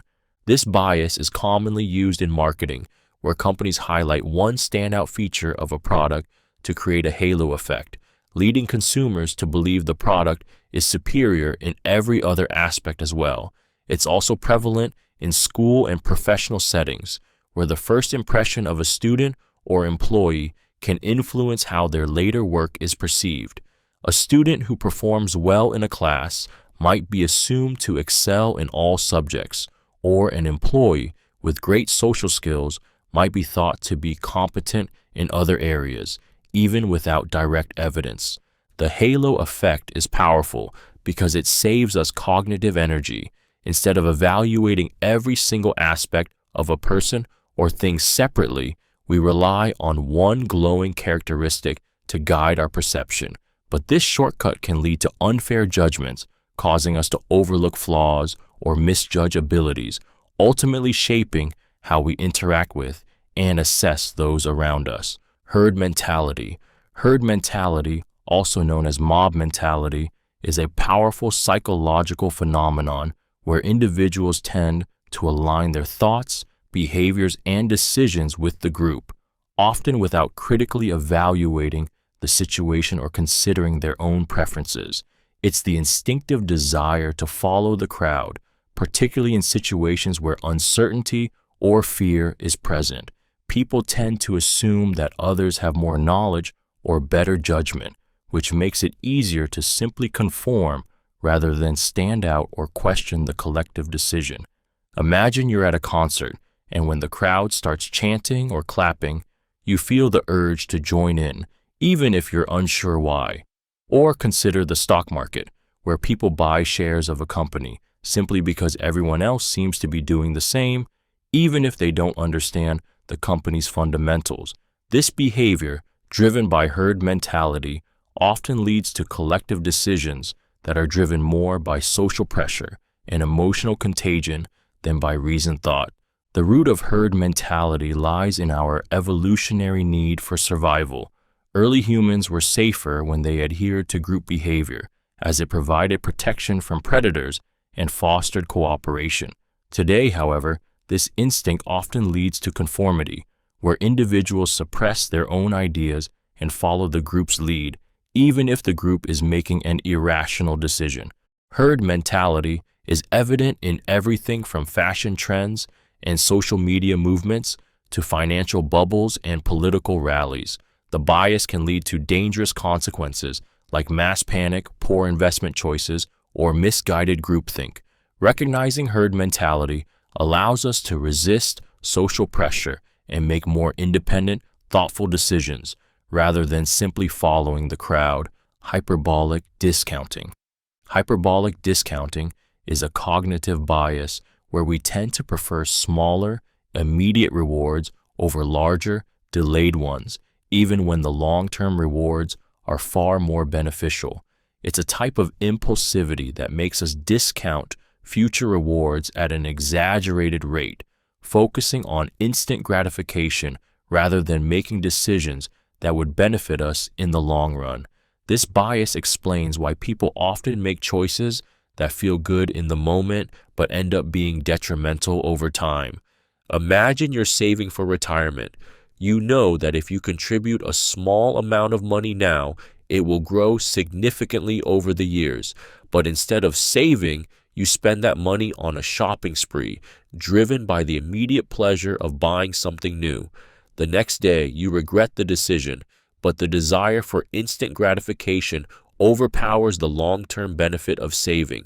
Hyperbolic discounting makes it harder for us to resist temptations and delay gratification, even when we know it would be wiser to wait. This bias extends beyond money. It affects many areas of life, from dieting to health decisions to work productivity. It's why we sometimes opt for fast food, knowing it's unhealthy, or procrastinate on tasks that will bring greater rewards if completed on time. We convince ourselves that we'll deal with the future consequences later, but that future often never arrives, or by the time it does, the damage is already done. Hyperbolic discounting taps into the emotional brain, making it difficult to prioritize long-term goals over immediate desires. Recognizing this bias can help us make more mindful decisions, breaking the cycle of impulsive choices and enabling us to invest in our future happiness and success. Ideological bias. Ideological bias occurs when a person's beliefs or ideologies shape how they perceive and interpret information, leading them to filter out facts that contradict their worldview, while embracing information that supports it. This bias often happens unconsciously, with individuals unknowingly skewing their judgments to align with their pre-existing values, political affiliations, or social beliefs. It's like wearing tinted glasses that color everything you see, shaping your perception based on the lens you're looking through rather than the objective truth. This bias becomes particularly pronounced in areas like politics, religion, and social issues where beliefs can be deeply ingrained. For example, a person with strong political beliefs may dismiss credible information that challenges their political party's stance, while wholeheartedly accepting biased or misleading information that supports it. This can lead to polarization as individuals become more entrenched in their views and less open to understanding differing perspectives. The more we align ourselves with a particular ideology, the more likely we are to develop a filter that only allows information that reinforces our beliefs, often leading to a distorted understanding of reality. Ideological bias isn't just harmful for political debates, it extends to every area of life. It impacts how we perceive news, interpret historical events, and even interact with people whose views differ from our own. This bias can create an echo chamber effect where we only surround ourselves with information that agrees with us, narrowing our understanding of complex issues. Overcoming ideological bias requires the courage to step outside of our comfort zone, question our assumptions, and engage with information that may challenge our beliefs. Only then can we hope to see the world more clearly and make more informed, balanced decisions. Impact bias. The impact bias is a cognitive distortion that causes us to overestimate the intensity and duration of future emotional reactions to significant events. When we imagine how we will feel after achieving a major success or facing a painful setback, we tend to believe those emotions will be far more intense and long-lasting than they actually are. This bias leads us to believe that the highs and lows of life will have more power over our happiness than they truly do, distorting our expectations and influencing our choices in ways that aren't grounded in reality. For instance, you might think that landing your dream job will lead to a prolonged period of elation and fulfillment, when in reality, the excitement fades over time as the newness wears off and you settle into the routine of the job. Similarly, after a breakup, you may anticipate a deep and enduring sadness, imagining that your emotional pain will last for months. But in most cases, people find they heal more quickly than expected, adapting to the loss with resilience. This bias occurs because we often fail to account for the adaptability of our emotions. Our brains are wired to predict future emotions based on the current intensity of our feelings, but overestimate their lasting power. Over time, we tend to adapt to both positive and negative changes, a phenomenon known as hedonic adaptation. The impact bias doesn't just affect our emotional predictions, it can also influence our decision-making, as we might chase after big achievements or avoid potential challenges, wrongly believing the emotional consequences will be more extreme than they will be in reality. By recognizing the impact bias, we can learn to temper our expectations and make more balanced decisions. Understanding that the emotional consequences of both success and failure are often shorter-lived than anticipated can help us approach life's ups and downs with greater perspective and less stress. Information bias. Information bias is the tendency to seek out more information than is necessary or relevant when making decisions, often leading to overthinking or unnecessary complexity. It's driven by the belief that having more data will lead to better decisions, even when additional information doesn't improve our judgment or outcomes. In reality, this constant pursuit of more information can cloud our decision-making, creating a sense of false certainty and preventing us from acting. For example, imagine you're about to make an important purchase, like a new laptop. Instead of relying on the essential features you need, you end up researching countless models, reading endless reviews, and comparing specifications far beyond what's necessary. By the time you make a decision, you've wasted hours on irrelevant details, yet you still may not feel confident in your choice. This is information bias, believing that more information will inherently lead to a better or more accurate decision. At its core, information bias stems from our desire for control and certainty. We believe that by gathering more information, we can reduce uncertainty and make a more informed choice. However, the overwhelming influx of data can actually lead to confusion, analysis paralysis, or even poor decisions. The more we know, the more we may become paralyzed by the options and uncertainties that data introduces, rather than simplifying the process. In everything from business decisions to personal choices, information bias can lead to inefficiency, procrastination, and unnecessary stress. Recognizing this bias allows us to focus on the most relevant and valuable information, helping us make clearer, more decisive choices without getting lost in the noise. Illusory correlation. Illusory correlation is a cognitive bias where we perceive a relationship between two variables, even when no such relationship exists. It's the brain's tendency to make connections between unrelated things based on coincidence, personal experiences, or cultural stereotypes, leading us to falsely believe that one event causes another.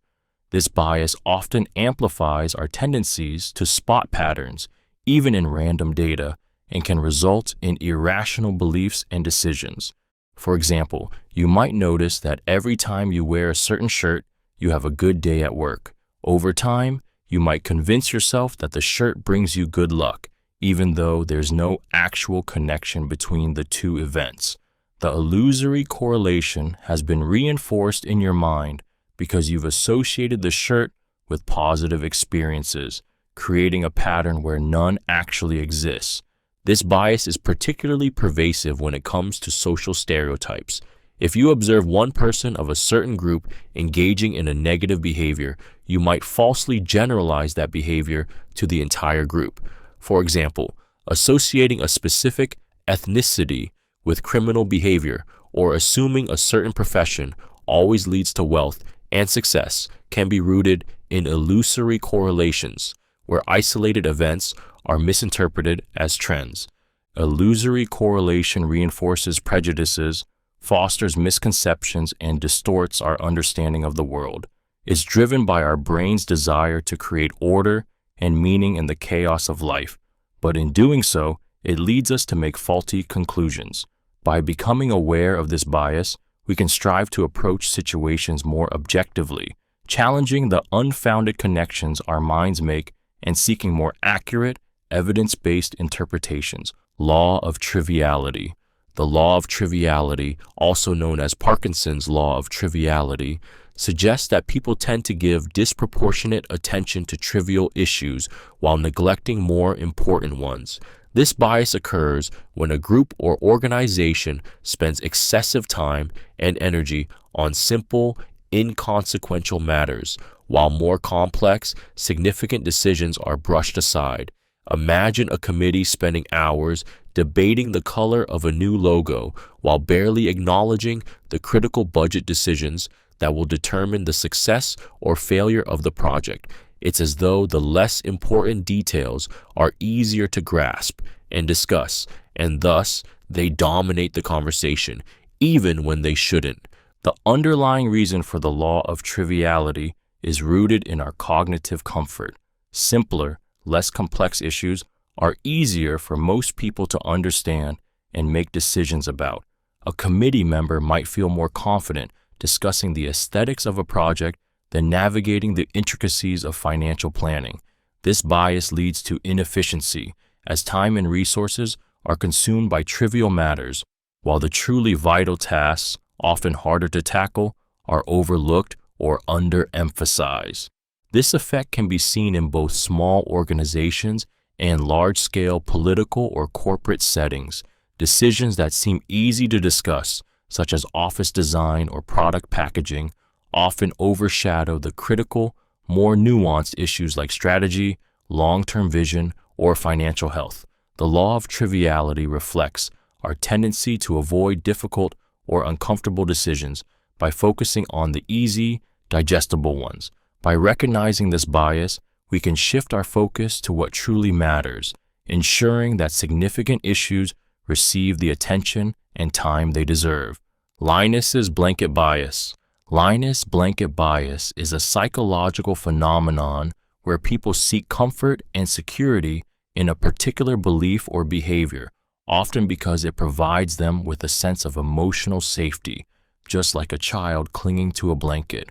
The name is inspired by the character Linus from the comic strip Peanuts, who is never seen without his beloved security blanket. This bias leads individuals to hold on to familiar beliefs or routines, even when they might not be the most rational or beneficial, because they provide emotional comfort and a sense of control in an uncertain world. For example, someone might continue to follow a particular political ideology simply because it's what they've always known, even when presented with evidence that suggests a different viewpoint might be more effective or accurate. In relationships, a person might stay in an unhealthy or unsatisfying situation because the familiarity of the relationship feels safer than the uncertainty of change. This bias also often plays a role in decision-making, where individuals stubbornly hold on to outdated habits or practices that bring them comfort despite more efficient alternatives being available. The Linus's blanket bias operates on a deeply emotional level, feeding off our natural fear of the unknown. When faced with a decision that could require us to step outside of our comfort zone, we often retreat to familiar ideas or actions, even if they no longer serve us in a meaningful way. In business, for instance, organizations might resist new technologies or practices simply because their existing systems feel secure, even when the new methods could lead to better outcomes. This bias can be both protective and limiting. While it provides emotional stability, it can also prevent personal growth, innovation, and adaptation. Overcoming Linus's blanket bias involves recognizing when we are clinging to comfort rather than seeking progress, and being willing to step into the discomfort of change to experience the benefits of new opportunities. Loss aversion bias. Loss aversion bias is a deeply ingrained psychological tendency where the pain of losing something is psychologically more impactful than the pleasure of gaining something of equal value. In other words, the emotional impact of a loss is felt more intensely than that of a gain, which can lead us to make irrational decisions in an effort to avoid losses, even when it means missing out on potential gains. This bias causes us to act in ways that prioritize preventing losses over achieving similar or greater gains. For example, imagine you've invested in a stock that has dropped in value. Even though the stock might still have the potential to rebound, the fear of realizing that loss often keeps you from selling, leading you to hold on to the stock well past the point where it makes logical sense. The emotional pain of losing money feels overwhelming, and this drives you to make a decision that feels safer in the moment, even if it's not in your best long-term interests. Loss aversion is rooted in our evolutionary instincts. Early humans had to be hyper-vigilant to losses, such as the loss of resources or safety, because those losses had immediate and significant consequences on survival. However, in modern life, this instinct can be maladaptive, especially in situations where the loss is less critical or less impactful. In personal finance, relationships, and even professional settings, loss aversion can cause us to cling to things that no longer serve us, whether it's a failing investment, a toxic relationship, or a stalled career path, simply because the emotional pain of letting go seems unbearable. Understanding loss aversion allows us to make more rational decisions, focusing on future potential rather than getting trapped in the fear of past losses. Misinformation effect. The misinformation effect is a cognitive bias where our memories are altered or distorted by incorrect or misleading information that we encounter after an event has occurred. Even though we think of memories as being reliable reflections of the past, this bias shows how easily our recollections can be influenced by external factors, especially if that information comes from a trusted source or is presented in a way that feels plausible. For example, imagine you witnessed a car accident and later someone mentions that they saw the car run a red light. Even if you initially saw the car go through a green light, your memory may become skewed by this new information. The next time you recall the event, you might mistakenly remember the car running a red light, simply because the suggestion planted in your mind shifted your perception of what really happened. This effect is particularly dangerous because it demonstrates how unreliable our memories can be. It's not just that we forget details, but that our memories can be entirely reshaped by things we hear, see, or even imagine after the fact. News reports, media coverage, and even casual conversations can all plant seeds of misinformation that grow and alter our original recollections. The misinformation effect has profound implications in areas like eyewitness testimony, legal cases, and even everyday interactions. People can be convicted or acquitted based on distorted memories, or entire social narratives can shift based on false or misleading information. Recognizing the misinformation effect encourages us to be more cautious in our recollections, more critical of the information we consume, and more aware of how our memories can be shaped by outside influences. Moral licensing bias. Moral licensing bias is the psychological phenomenon where people justify bad behavior after they have done something good, as if their good deeds give them permission to act unethically or indulgently. It's like giving yourself a free pass after completing a virtuous act, believing that you've earned the right to let your guard down. For instance, after eating a healthy salad for lunch, you might feel entitled to treat yourself to a rich dessert later, convincing yourself that one indulgence doesn't hurt because you've already made a good choice. This bias allows us to rationalize behaviors that contradict our usual moral standards by feeling that we've balanced the scales with previous good actions. Moral licensing works because we have a deeply ingrained need to feel morally good about ourselves. When we act in a virtuous way, it boosts our self-esteem and creates a sense of accomplishment. However, instead of feeling compelled to maintain moral consistency, we often perceive that we've already earned the right to slack off or make poorer choices. This can lead to a cycle of moral highs and lows, performing good deeds followed by a dip into less ethical or indulgent behavior, and so on. The impact of moral licensing can be subtle but profound. It can cause people to justify everything from minor indulgences like unhealthy eating to larger moral lapses such as cheating or dishonesty. In social or political contexts, it can lead individuals to claim that they've done their part in being socially responsible, and therefore they can ignore or dismiss further responsibilities. Recognizing moral licensing bias is crucial, as it helps us avoid falling into the trap of thinking that one good deed gives us free rein to act irresponsibly or unethically. Naive realism. Naive realism is the belief that we see the world exactly as it is, assuming that our perceptions are an accurate reflection of objective reality. People who are influenced by this bias tend to believe that their personal views, experiences, and interpretations are the correct ones, and that those who disagree with them must be uninformed, biased, or even irrational. This bias blinds us to the fact that our perceptions are shaped by subjective filters, our past experiences, emotions, and cognitive biases.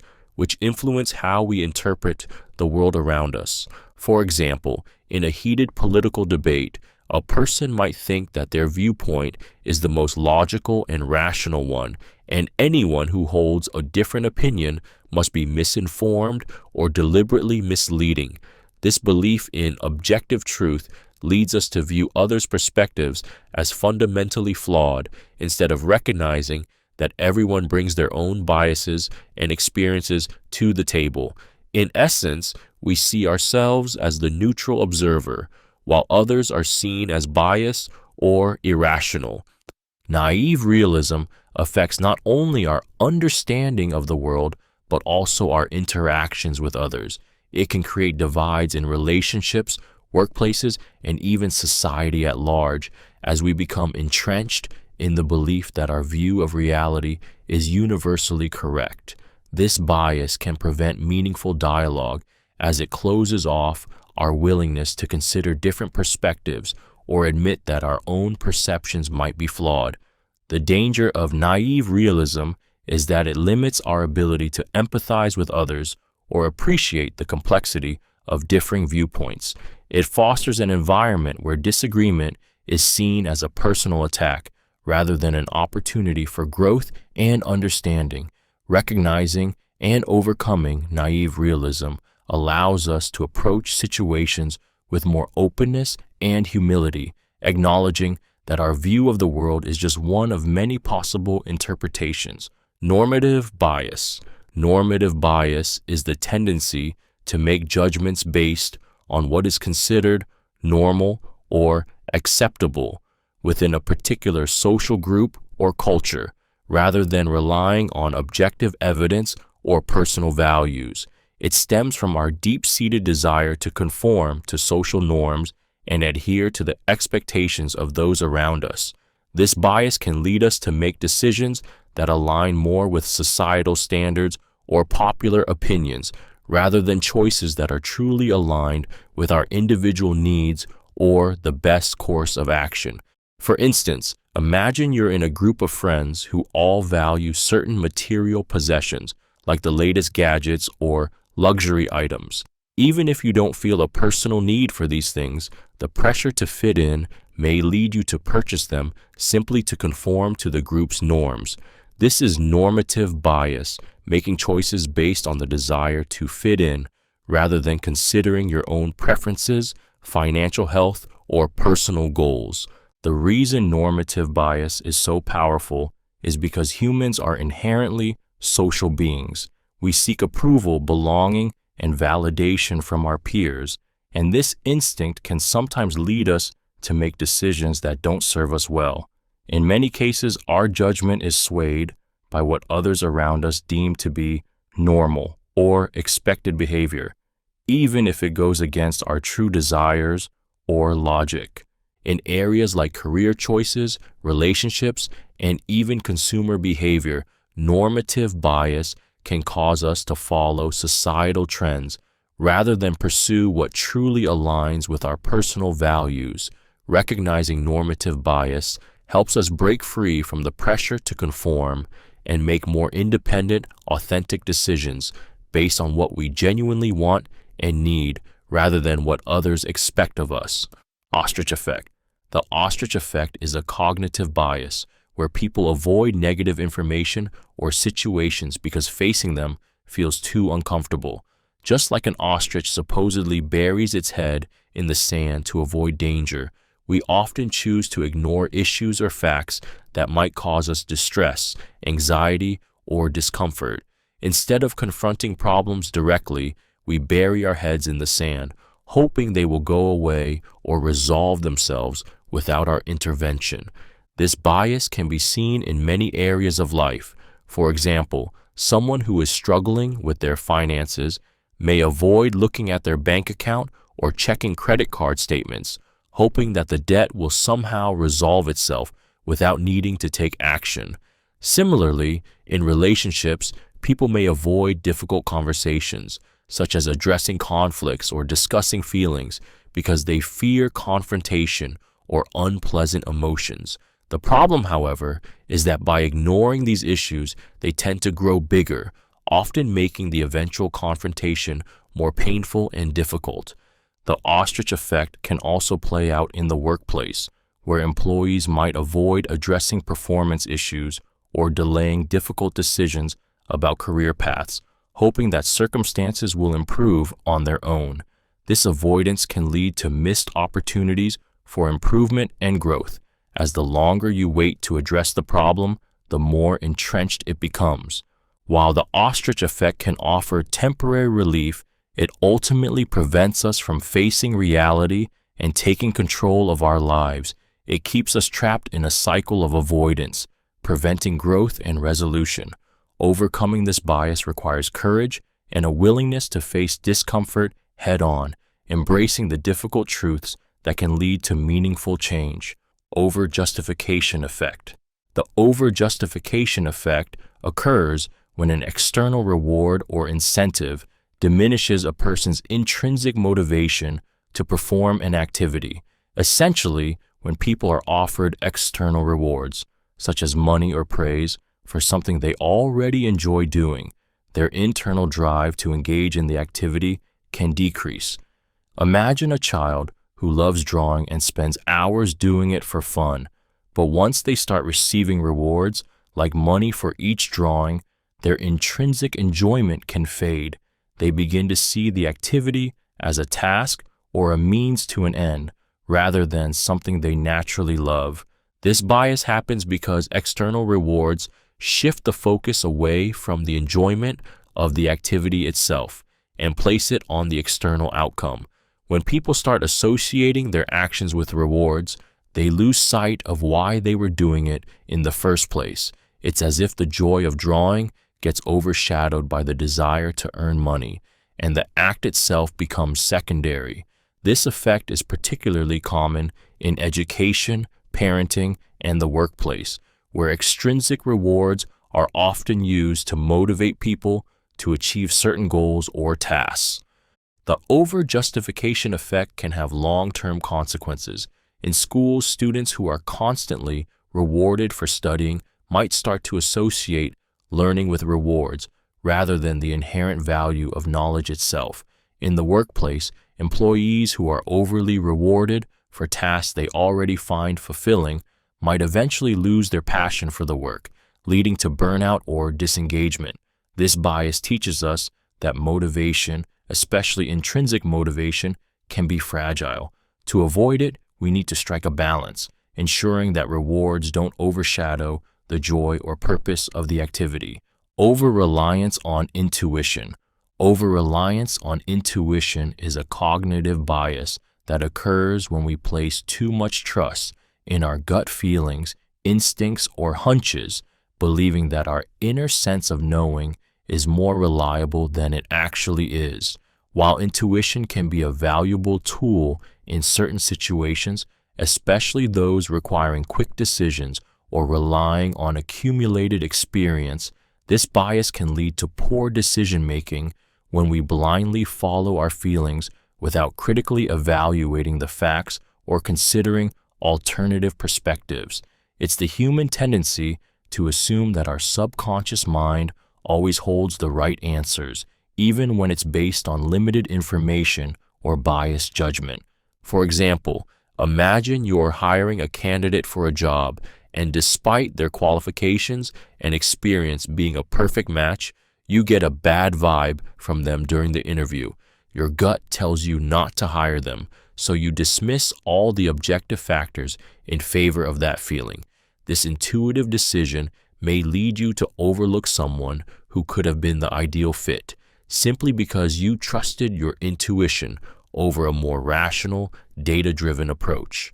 This bias can be particularly problematic in high-stakes decisions, like investing money, making medical judgments, or determining legal outcomes, where relying too heavily on instinct can cloud objectivity. Often, our intuitions are shaped by personal biases, past experiences, or emotional reactions, which can mislead us into thinking we have a clearer understanding of the situation than we do.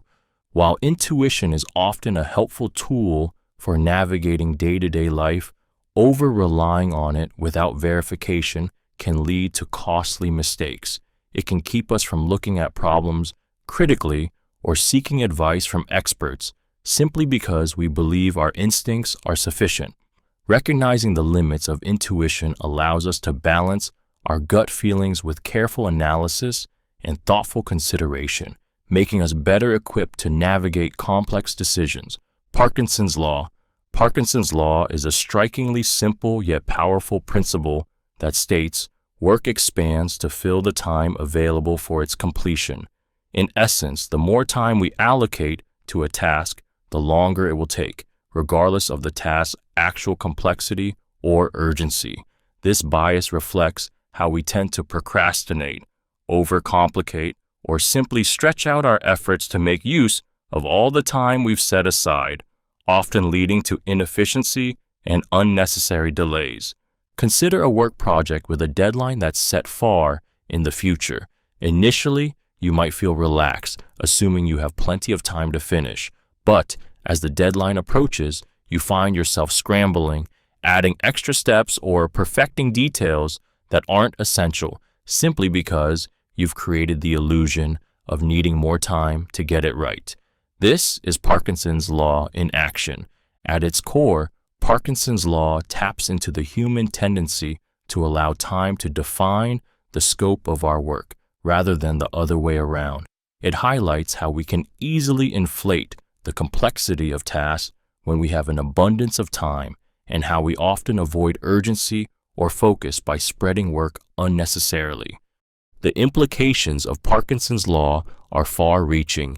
In professional settings, it can lead to inefficiency, bloated projects, or unnecessary meetings that drag on without clear results. In personal life, it may cause delays in everything from home repairs to planning a vacation. By recognizing Parkinson's Law, we can challenge the notion that more time equals better work, and instead create tighter schedules, prioritize focus, and get things done more efficiently without letting the clock control us. Peak End Rule. The peak end rule is a cognitive bias where we judge an experience largely based on its most intense moments, the peak, and how it ends, rather than considering the experience as a whole. This means that our memories and evaluations of an event are disproportionately influenced by the highs and lows we encounter and the final moments, rather than a balanced view of the entire experience. It's a shortcut our brain takes to simplify the way we remember events, but it often distorts the true nature of those experiences. For instance, think about a vacation you went on. If the trip had some amazing moments, perhaps an unforgettable day of sightseeing, and ended with a stressful, delayed flight home, you might remember the trip as being more negative overall, even if most of it was enjoyable. On the flip side, if the vacation had a mediocre beginning and middle but ended with a spectacular final day, you might remember the trip as amazing, even if most of the time wasn't that great. The peak and end moments dominate your overall judgment of the experience. This rule influences how we make decisions as well. In customer service, for example, businesses can capitalize on the peak end rule by ensuring that their customers have a memorable, positive interaction at the peak of their service and leave with a great final impression. In relationships, we may remember a friendship or romantic involvement more by the dramatic moments and how things ended rather than the ordinary moments in between. The peak end rule is powerful because it shapes our long-term memories, but it also distorts our ability to evaluate and experience accurately. Recognizing how the peak end rule affects our perceptions can help us make more balanced judgments and create better experiences by ensuring that both the highs and endings are positive. Pessimism bias. Pessimism bias is the tendency to overestimate the likelihood of negative outcomes and focus on the worst-case scenarios. It's like seeing a dark cloud hanging over every situation, believing that things will turn out badly, even when evidence suggests otherwise. Imagine you're about to give a presentation at work, and instead of focusing on the preparation you've done or the positive feedback you've received in the past, your mind fixates on the possibility of stumbling over your words or forgetting key points. This bias leads to an exaggerated sense of doom, making challenges seem much harder or more threatening than they really are. At its core, pessimism bias taps into our survival instincts. In evolutionary terms, it was often safer to expect the worst, as anticipating danger could keep us alert to potential threats. Over time, this tendency became hardwired into our brains, making us more cautious and risk-averse. However, in the modern world, where the stakes are often far less dire, this bias can be paralyzing. It affects how we approach everything from personal goals to career decisions, often preventing us from taking risks or seizing opportunities because we're so fixated on what could go wrong. This bias can create a self-fulfilling prophecy. When we expect failure, we may not put in the effort needed to succeed, or we might make choices driven by fear rather than opportunity. By constantly preparing for disaster, we miss out on the chances for growth and success. The challenge is learning to recognize when our minds are inflating the risks and consciously shifting focus to more balanced, optimistic viewpoints without ignoring legitimate concerns, but not being paralyzed by them either. Planning fallacy.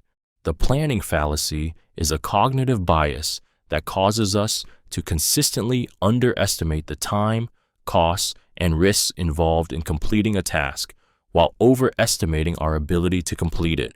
It's the tendency to believe that things will go more smoothly than they actually do, even when we have experience with similar tasks that should make us more cautious. This bias often leads to overly optimistic projections and unmet expectations, resulting in frustration, stress, and delays. For example, when starting a home renovation project, you might estimate that it will take 2 weeks to finish. However, due to unexpected complications, delays, or underestimation of the work involved, it ends up taking 2 months.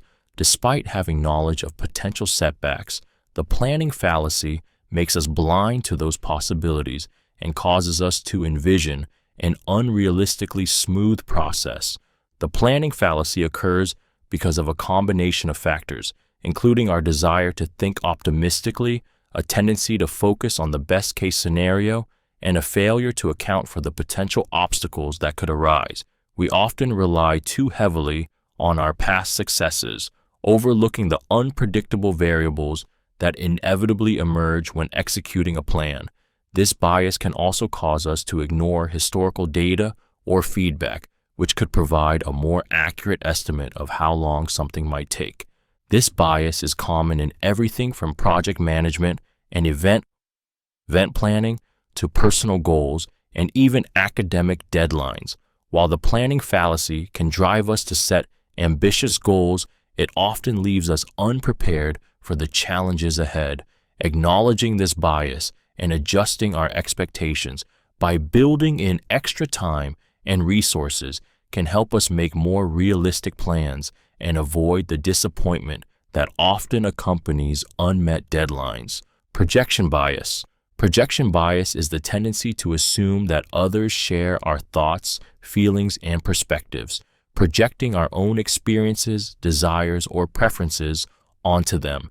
It leads us to overestimate how much people will think, feel, or behave like we do in a given situation. Essentially, we fall into the trap of believing that everyone perceives the world through the same lens as we do, which can lead to misjudgments and miscommunications. For example, imagine you're planning a party and you choose a playlist of your favorite songs, assuming that your guests will enjoy the same music. When they don't, you're surprised, unable to understand why they don't share your enthusiasm. This is projection bias in action. You're projecting your own tastes and preferences onto others, failing to consider that their preferences might be very different from yours. The reason projection bias occurs is tied to how we view the world through our own experiences. We are deeply connected to our personal thoughts and emotions, so it feels natural to assume that others are similarly influenced by the same things. However, this bias can create problems in both personal and professional contexts. It leads to misunderstanding other people's needs, desires, and behaviors, and can even impact negotiations, sales, or team dynamics where assumptions about shared views and motivations cause us to miss key differences. Recognizing projection bias is essential for improving empathy and communication.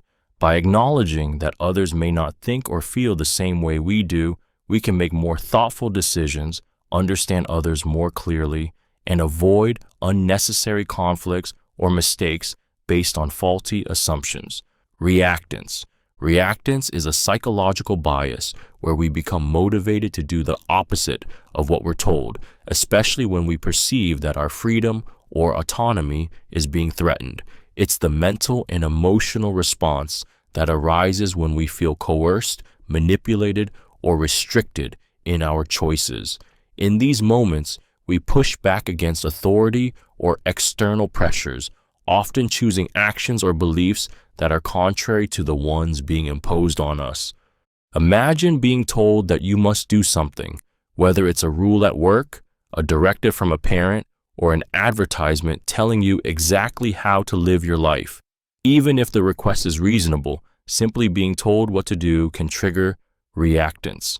Instead of complying, you may feel a strong desire to assert your independence, doing the opposite just to regain a sense of control.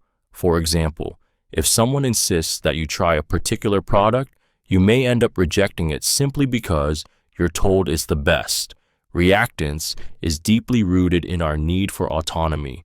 Throughout evolution, individuals who fought against oppression or control had a better chance of survival and reproduction. Today, that primal need for personal freedom still influences how we respond to rules, restrictions, and authority figures. This is why people are often drawn to rebellious behaviors or countercultures when they feel their freedoms are being encroached upon, even if it's in seemingly trivial situations. While reactance can serve as a form of self-preservation, it can also lead to irrational or unproductive decisions. Being aware of reactance can help us manage our responses to perceived restrictions, enabling us to navigate situations where our freedom is at stake without overreacting or making decisions out of spite. Restraint bias. Restraint bias is the tendency to overestimate our ability to control our impulses or resist temptations, leading us to make decisions that we later regret. It's like believing you can keep yourself from overindulging at a buffet, only to find that you've eaten far more than you intended. This bias creates a false sense of confidence in our self-control, encouraging us to put ourselves in situations where we're likely to fail. We believe we can resist temptation when, in reality, the environment or the situation is working against us. At its core, restraint bias stems from our desire to maintain a positive self-image. It's easier to think that we have strong willpower than to admit that we might not have as much self-control as we believe. For example, someone may think they can stop themselves from spending money while shopping, only to end up purchasing items they didn't need. Or someone may believe they can manage their time effectively while procrastinating, only to feel overwhelmed by deadlines later. This bias often leads to poor decision-making, as we overestimate our capacity to stay disciplined. It can cause us to engage in risky behaviors or make choices that place us in situations where resisting temptation becomes much harder. Recognizing restraint bias is key to making more rational choices. By understanding that our willpower can be fragile, we can take steps to avoid situations that test our limits, like steering clear of temptations, setting clear boundaries, or creating environments where self-control is easier to maintain. Selective perception. Selective perception is a cognitive bias that causes us to interpret or focus on information in a way that aligns with our existing beliefs, expectations, or desires, while ignoring or disregarding information that contradicts them. It's as if our brains act as filters, selectively allowing certain pieces of information to pass through while blocking others. This bias influences how we perceive the world around us, shaping our reality based on what we want to believe rather than objective facts. For example, imagine you have a strong opinion about a political figure. When you watch news coverage of this figure, you're likely to notice reports that align with your viewpoint, while dismissing or downplaying those that present a negative image. This selective attention reinforces your existing beliefs, making you feel more confident in your views, even if they aren't entirely based on the full range of information available. Selective perception often manifests in relationships as well. If you already have a favorable view of someone, you might interpret their actions as kind and thoughtful, even if their behavior is neutral or ambiguous. On the flip side, if you have a negative view of someone, you may perceive their actions as hostile or irritating, even when they're not intended that way. This bias clouds our judgment, making it harder to objectively assess situations and people. This bias is incredibly powerful because it shapes how we process information without us even realizing it. It creates echo chambers where our beliefs are reinforced and opposing viewpoints are filtered out, making it harder to change our minds or empathize with others. Selective perception can lead to misunderstandings, miscommunications, and poor decision-making, especially in situations where we need to consider multiple perspectives to make an informed choice. Semmelweis effect. The Semmelweis effect refers to the phenomenon where new evidence or information that challenges established beliefs is ignored or rejected, often due to the entrenched nature of those beliefs. Named after Ignaz Semmelweis, a 19th century Hungarian physician, this effect highlights how resistant people can be to accepting innovative ideas, even when those ideas are backed by scientific evidence and would significantly improve outcomes. Semmelweis is famously known for discovering that hand washing could dramatically reduce the spread of infections in hospitals. However, despite the overwhelming evidence he presented, his findings were met with resistance and skepticism from the medical community. The prevailing belief at the time was that diseases were caused by miasma, or bad air, and the idea that something as simple as washing hands could prevent illness seemed too radical and difficult to accept. Semmelweis's recommendations were largely dismissed, and his theory was only widely accepted after his death. The Semmelweis effect highlights a deep psychological bias, our tendency to cling to old beliefs and reject new ideas, especially when they challenge the status quo. This bias is especially powerful when the new information is perceived as threatening to one's professional identity, authority, or worldview. It is also common in areas where traditions and established practices have been in place for a long time.